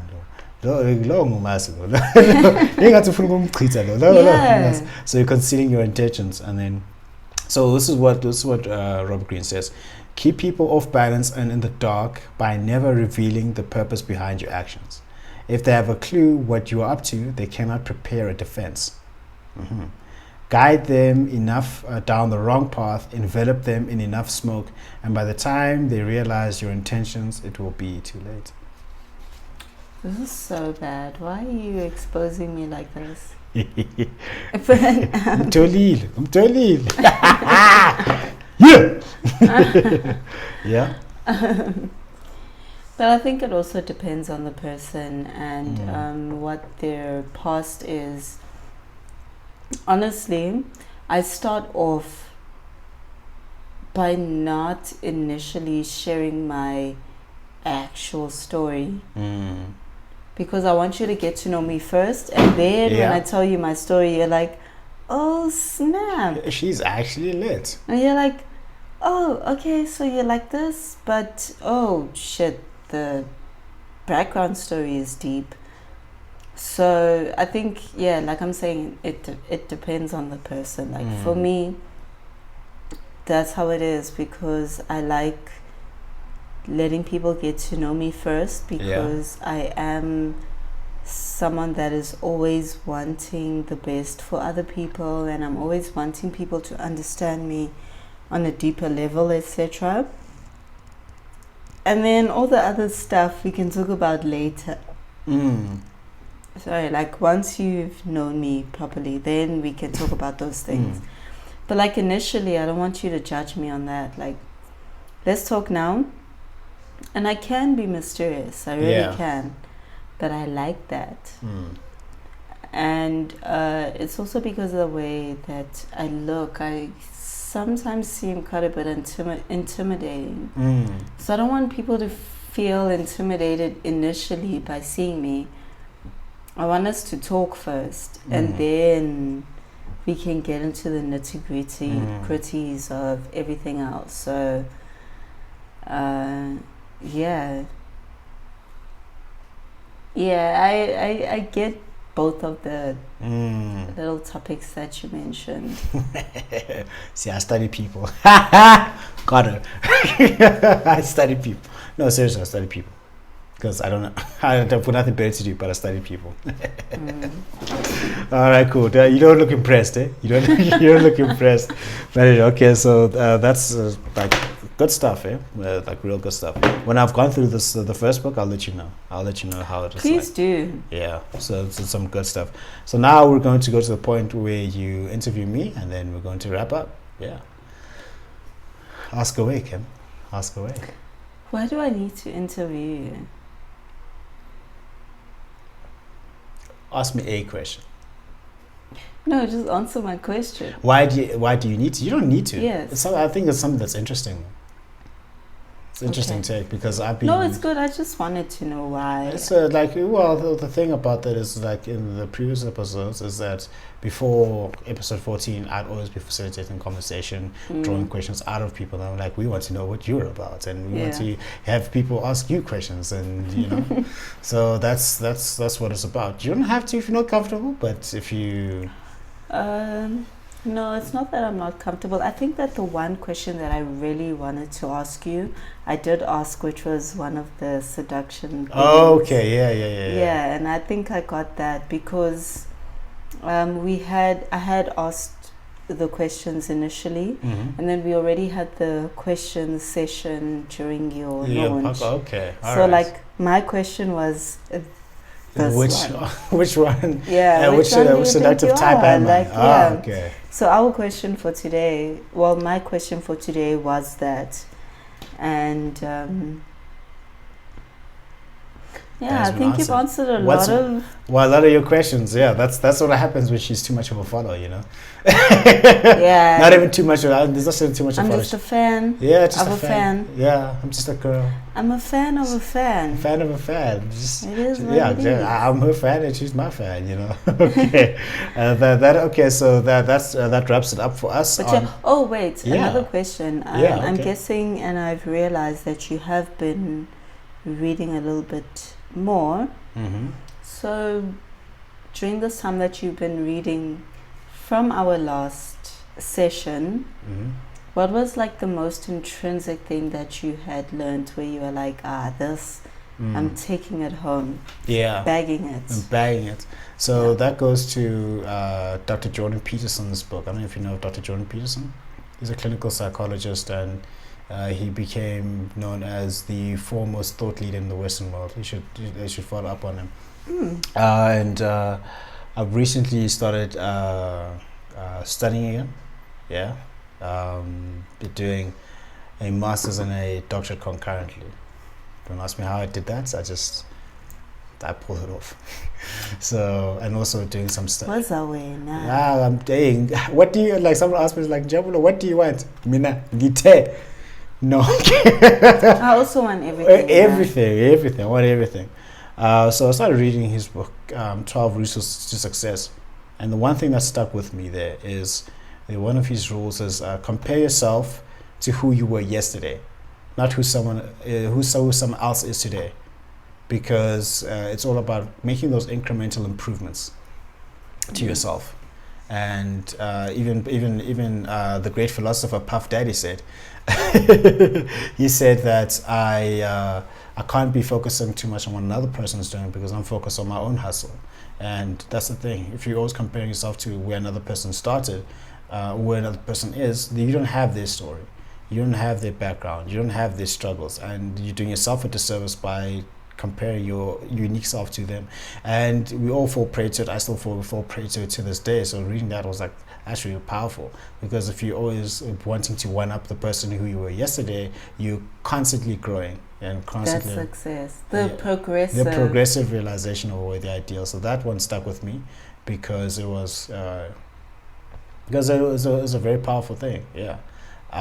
So that's the one of the biggest things that I actually read. And then there was another book I was reading about dark psychology, and trying to understand sociopaths and psychopaths and how they try to manipulate you, you know.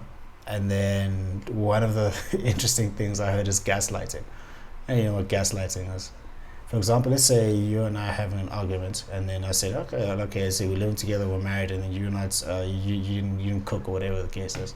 And then I come and I came, why didn't you cook? And then, no, you're criticizing me, why I didn't do what I was supposed to be doing. And then all of a sudden, I make it your fault. And I make it seem as if you're the person who's wrong, you're the person who's inadequate. That's what they call gaslighting. If you call someone else out on the BS, and then they flip it on you, then that's called gaslighting. I found that very interesting. I'm like, yeah, I know these psychopaths. So, no, there are a lot of those. Yeah, that's the most interesting thing that I read, and past 4 episodes that we hadn't spoken. So that was the most interesting thing that I read. And how have you applied those to your life thus far? Since you're like, oh shucks, And then you were Because- like, okay, Yeah. what was like the one or two incidents where you actually applied them to your life, where you ended up in a situation where you had to take a step back and be Yeah. like, okay, Yeah, so for me, that instance was again yesterday, yeah, where I was like, always like looking for perfection and looking at other people and their shows and their podcasts and like looking at people who've got 1.6 billion downloads a day.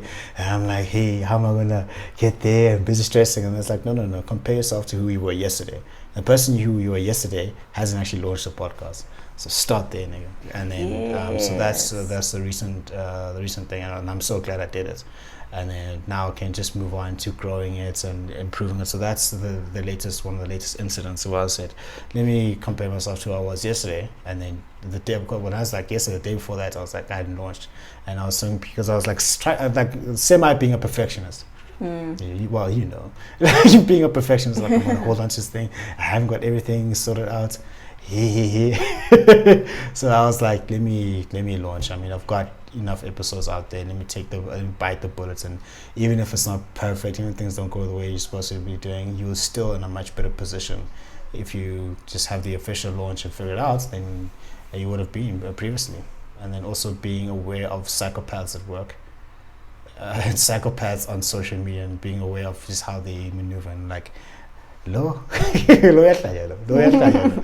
just being able to maneuver that and just try to flip that. So that's the latest application of that one principle. Compare yourself to who you were yesterday, and also translates to the gym, you know, because I used to have this lack of consistency whereby I'd like go hard for like a week and I'd be like lightweight, you know, like squat 150 kgs, then I'd destroy my body weight, but I wasn't always trying to be consistent. And so that's what I try to go 4 times a week, and then it doesn't have to be hectic.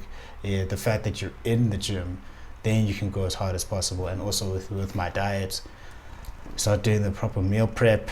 I'm still getting to that point of like where I've got all my meal prep done in containers and all these things, you know, because living a healthy lifestyle, it can be quite challenging. And once you build the body that you want to build, Ronnie Coleman said it best. Hey, Ronnie, I didn't get you on the show, Ronnie Coleman, the greatest bodybuilder of all time. He said, everybody wants to be a bodybuilder, but nobody want to lift no heavy ass weight.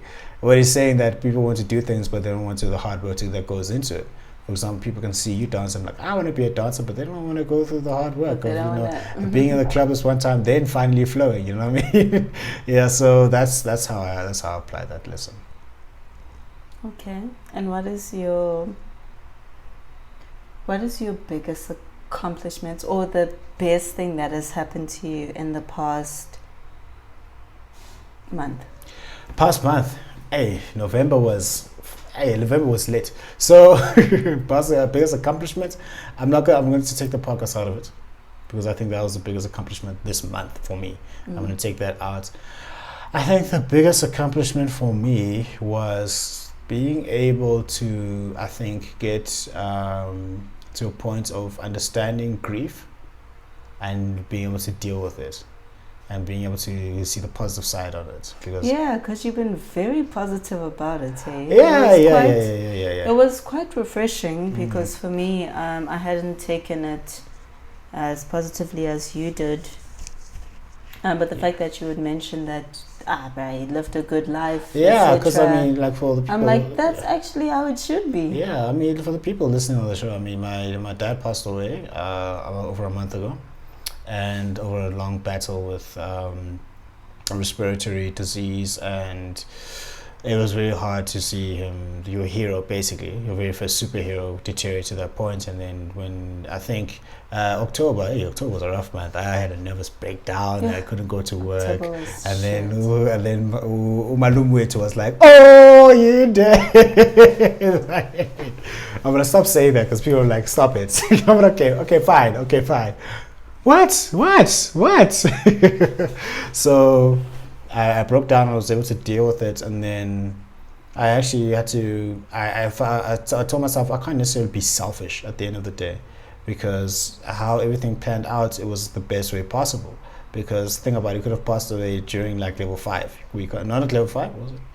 Level 5 was extreme, yeah? Level 5 lockdown. Now you can't go to the funeral, can't see the guy, maybe buried wherever he is. And then my mom got to spend a lot of time with him. And then throughout our last days, my dad would tell me about like how proud he was, and give him part words of wisdom, and and the fact that the entire family was there for him till the very end, till the day that he passed away. And then obviously that was very hard. And then just the send-off that he had, the funeral that he had, everything would have wanted. He died with the 4 closest people around him. And then I had to look back and say to myself, I can't really complain, I can't really cry, because I'm like very grateful for I got the guy that I got. Got the father that I got, because he was like very present.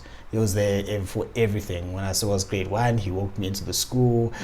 Matric, he was there to witness me do a lot of great things. He saw me graduate for the first time, saw me graduate the second time, saw me become a distinguished Toastmaster and achieve all these fantastic things that he wished for me. And actual fact, in my room, I've got a list. I'll show you. I've got a list of. It was in 2017, and then he's like, okay, here are my 10 wishes that I have for you. And then he spoke that to me, and he gave me a gift, a book called Business Secrets from the Bible, because one of the things that what I'm doing my master's and doctorate in concurrently is in theology, because I feel we've been lied to. So I want to get answers. For me to be able to think.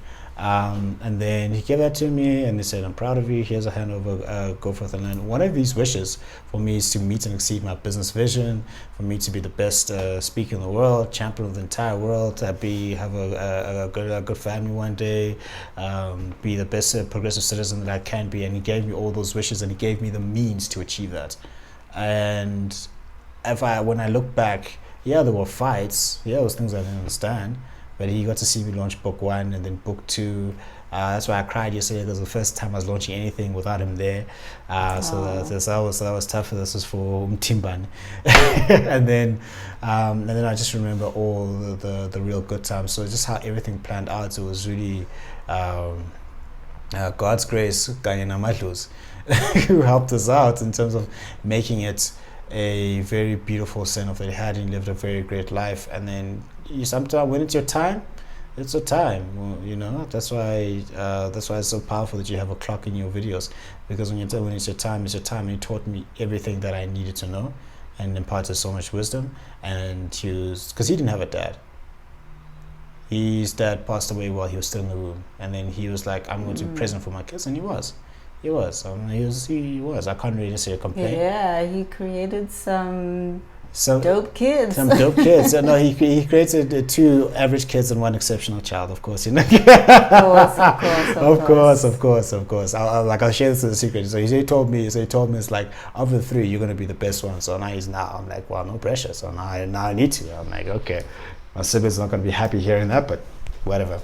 It is what it is. He said it, not me. So, and I've got all these positive things from him, like my love for books and education and podcasting. In essence, 90% of who I am was great. But the most important thing about being able to deal with the grief is that I literally have no real regrets. Some people you can regret, I should have had him on the show, I should have done more. Now you're just being selfish now. You got everything. I didn't tell him I loved him that day. Oh, that day, but like you're busy stressing about getting 100%. Like, it's okay. It's okay. So like every opportunity that I got, I told him I loved him. I told him I was happy with everything. He told me he's proud of me. And like I couldn't. You cry because someone who's important that you loved is no longer here. It's not like the opposite. You're like, "Ish, this nonsense is no longer here. I'm so happy. Eh? Like this bastard is no longer here. I think my life is better now that this guy is not here. Yeah. So that's a different. It's a different thing to having someone that, like, I'm glad I got the guy that I got, and I can't necessarily be hateful and be angry. And then also I honestly believe he's looking and he's watching and he's guiding wherever he is. And that's the next book is called Father of Man, quite interestingly enough, and that one is dedicated to him. That was dedicated to him. Yeah. So he said he wasn't at my last book launch for your business, and because obviously he was sick, but he gave me praise. He said, well done. He said, I'll be at your next book launch. And then, well, he's going to be in a different form. So that's how I was able to deal with it. Obviously, I had to go through the breakdown and nervous breakdown, and being hurtful inside is natural. I'm not a fucking robot. I had to break down, So But at the end of the day, I'm at peace with it. I'm happy with it. I've got a lot of strength. He did the best that he possibly could for us, and he lived a full life. It wasn't perfect, but he lived a full life. So if I need to be crying and weeping all the time, I'm now not being grateful for what we got. Yeah, because honestly, I just hit the jackpot with that guy.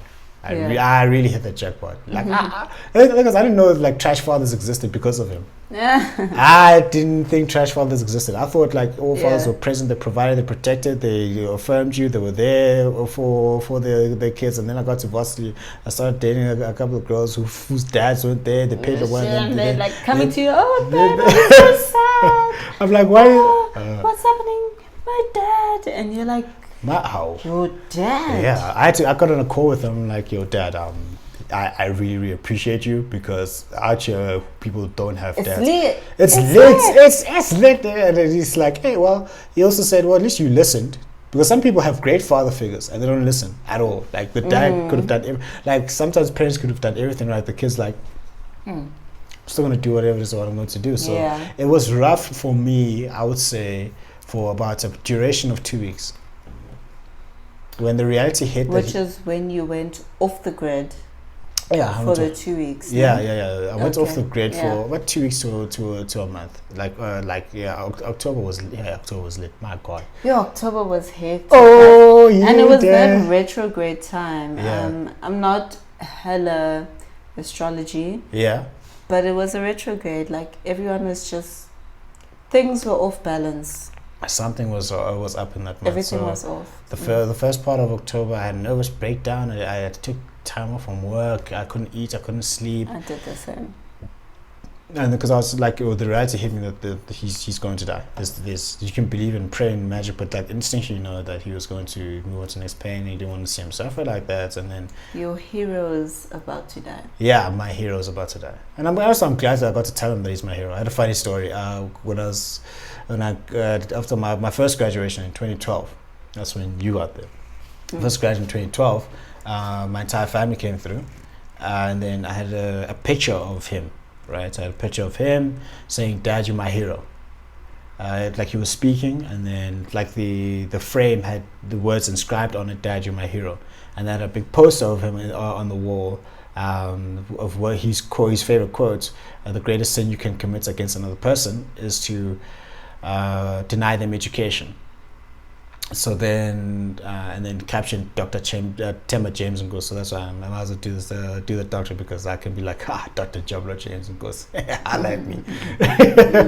And then, so then my parents walked in, my entire family walked in, and my mom was looking around. She's looking around, seeing posters of him, and she's looking for pictures of herself and everyone else. She's like, Njabul, you've got 4 other family members. There's not even a single picture of us around here. And then my dad looked at the picture and was like, "Dad, you're my hero." It's like, how? Why didn't you tell me? And I was like, well, yeah, you're my hero, Dad. So at least I got to say, because people who are the most people who cry the most at funerals, like really cry and they can't handle it, they can't process it. Yeah, you know what it is? It's, and I've been there myself, it's that sense of guilt.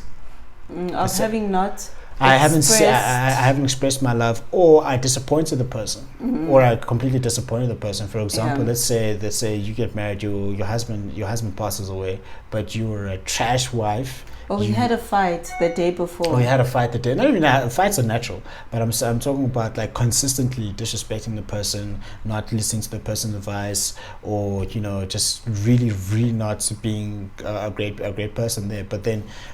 For me, I can rest in the peace that everything that he wished for me, the life trajectory that I'm going on, I followed that. And then when I started working, he said, I can die in peace now. I'm like, what do you mean you can die in peace? We still need you.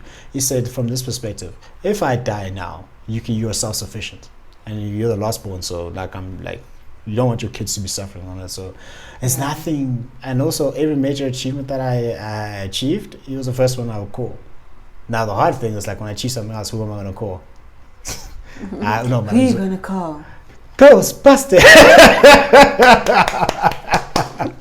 Yeah, I want you guys to know that reference, but I'll be here. As Tobos, that's what I'll be doing. So he lived a very meaningful life, and because of him, I can live a meaningful life, and like no regrets. No regrets. That's why I was able to deal with it. I had the 2 weeks, which was rough, which was tough because, but you need that time. And then when you take a step back and do what not a lot of black people have time and money to do, so think about how you feel, and you really count it up.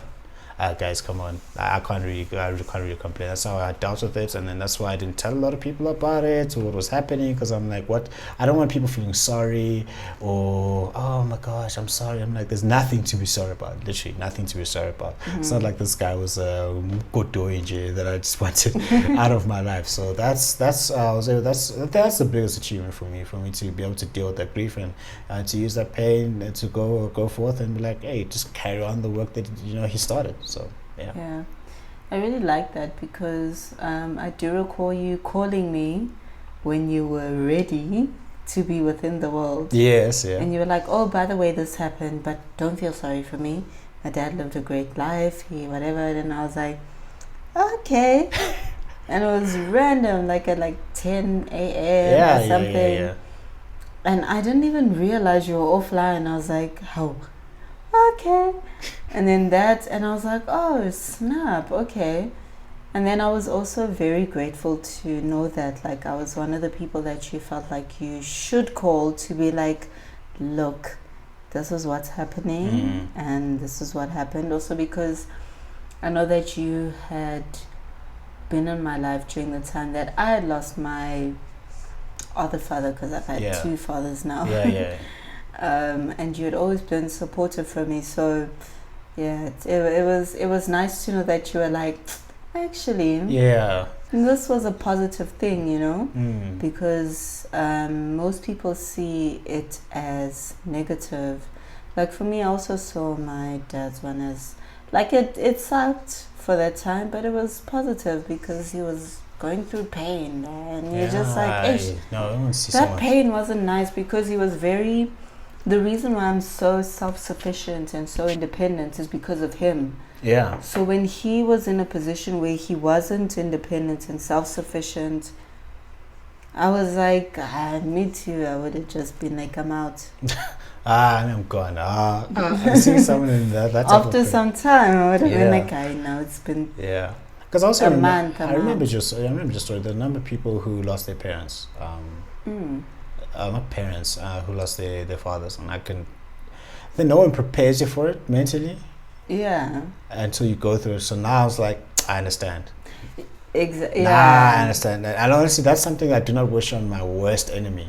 I don't wish it upon anyone to go through that turmoil, to have someone that you love and really look up to. Now they're no longer there in physical form. I don't wish it upon anyone. So I understood your story, what you were going through. Other couple of friends of mine who lost their fathers. I'm like, well, I sort of like owe people an explanation. Just pull the microphone closer to you there. Which one? That one. There we go. Yeah. So people have gone through the same thing, and then. I now can understand what my mother went through when she lost her dad. You still feel, even she lost her dad at 48 something there.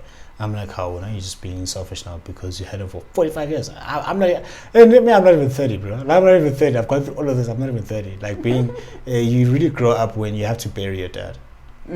As a guy, you really grow up, because now you need to I shout out to my elder brother, because he really held things together. Without him, we would really have fallen apart. So I was like with him, I had to do the traditional ceremonies and traditional rites, the ways that my dad was a traditionalist through and through, unapologetic about it, and that's what we loved about him. What you saw is what you got. And my brother helped us out, and we had some very, very hard things we had to do. Now we need to take care of the household. And then now we need to make sure that he's all right. We need to go see him, my dad at the morgue and all these things. Did you have to slaughter anything? Oh, come on. What kind of a question is that? What kind of a question? Of course. Some peeps can't. Joe. Come on. How was that? Because we're having this honest conversations. Like if it was your first time, I would have been like, so how was it? It's not my first rodeo. Wasn't? Okay. Yeah, no, fine. My first rodeo don't was have to have this chat. Well over, I think I was 16, bro. I don't I had a know. lot of first and sixth. But anyways, so yeah, of course we had to store stuff because I mean he's a traditionalist. Put your like whatever Christian beliefs I had to put it aside at the moment of time for honor of my dad, you know. And I didn't have a problem because we were exposed to that growing up. Yeah. We were exposed to it, and some things I didn't understand. Sometimes they work, and I'm like, I might get killed for this, but whatever, it's my truth.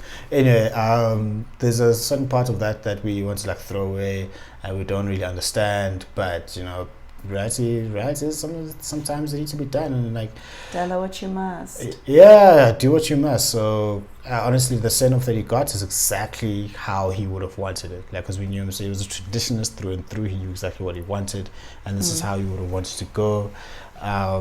So yeah, like at the end of the day, I had my 2 weeks, and then I was like, had to really think. Obviously, you got dealing with the feelings of grief and whatnot. I think there were the when I called you was was after the funeral. That's when I had a conversation with a lot of people. I was like, because I had a few really close people who'd known me for like years and a deep, intimate level, who were there at the funeral, who I talked to. There was one guy, his name is Nati, goes Nati Mapena, a great guy. He lost both his parents in the space of 2 weeks, 2 years ago. Father died, he was also sick, and then his mother died just straight after that. I was like, I called them, I was like, I understand. I don't. No. That, like, Yeah, you no, never understand. I'll never understand that, but at least I get it. And then he was at the funeral, and then I just knew I was gonna cry on this guy's shoulder because he understood what I was going through. So like yeah. He half understands. No, he fully understands. He fully understands. Me was half. Yeah, because it's just like one. if Oslo But would it's I would have died of crumble. depression. Honest to God, no. Me too. I would have died of depression heartbreak. at the moment. I lost both my parents. Now I'm not that strong. I think I would have just become a slug on the floor. I would have just slugged it up. Like I would have just been like when someone comes visit, I'd be on the floor and I'd be like, "Who are you?" I don't know. I would have. Because just that one loss, like it's not as simple as just a loss.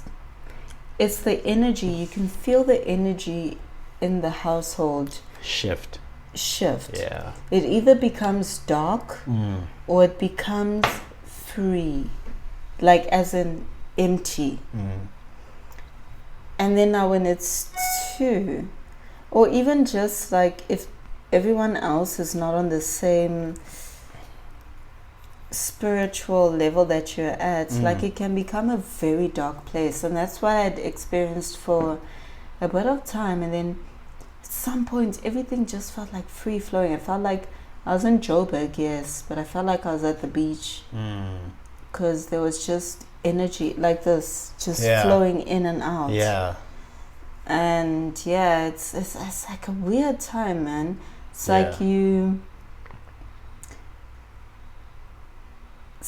get it because you think you understand, but it's still tough. And it's confusing, and it's just I don't wish I'm my worst enemy. That's why I said that I've got a worst enemy. There's some people who've done me wrong.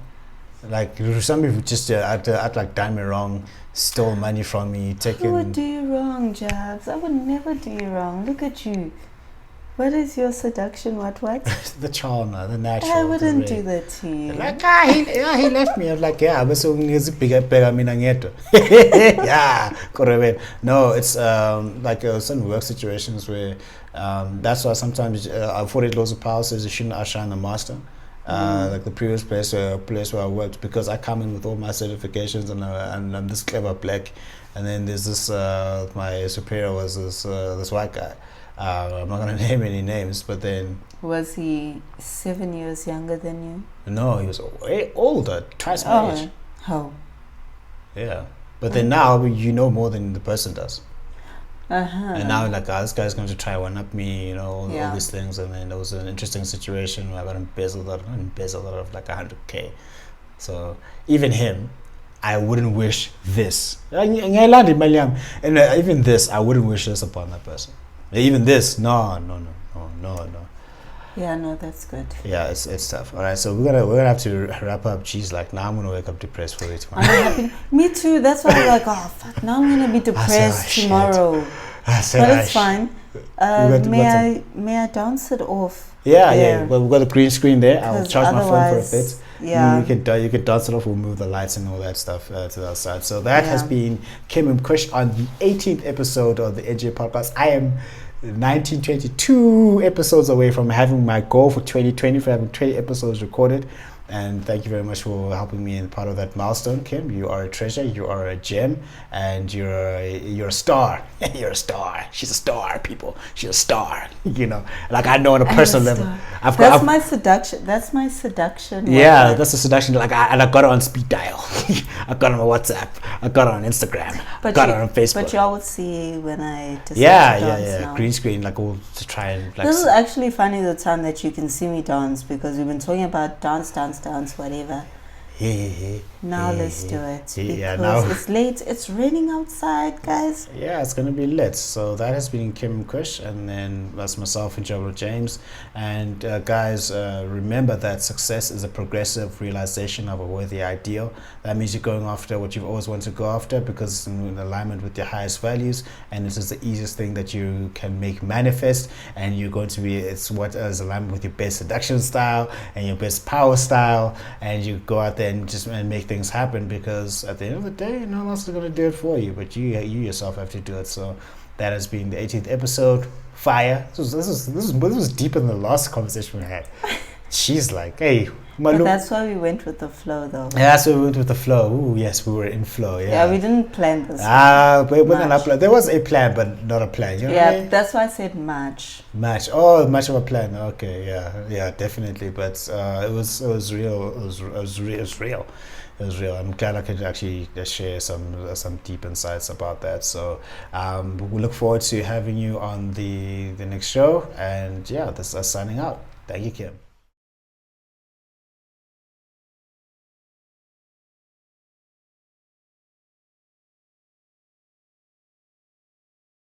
Success is the progressive realization of a worthy ideal. I'm gonna show you how great I am.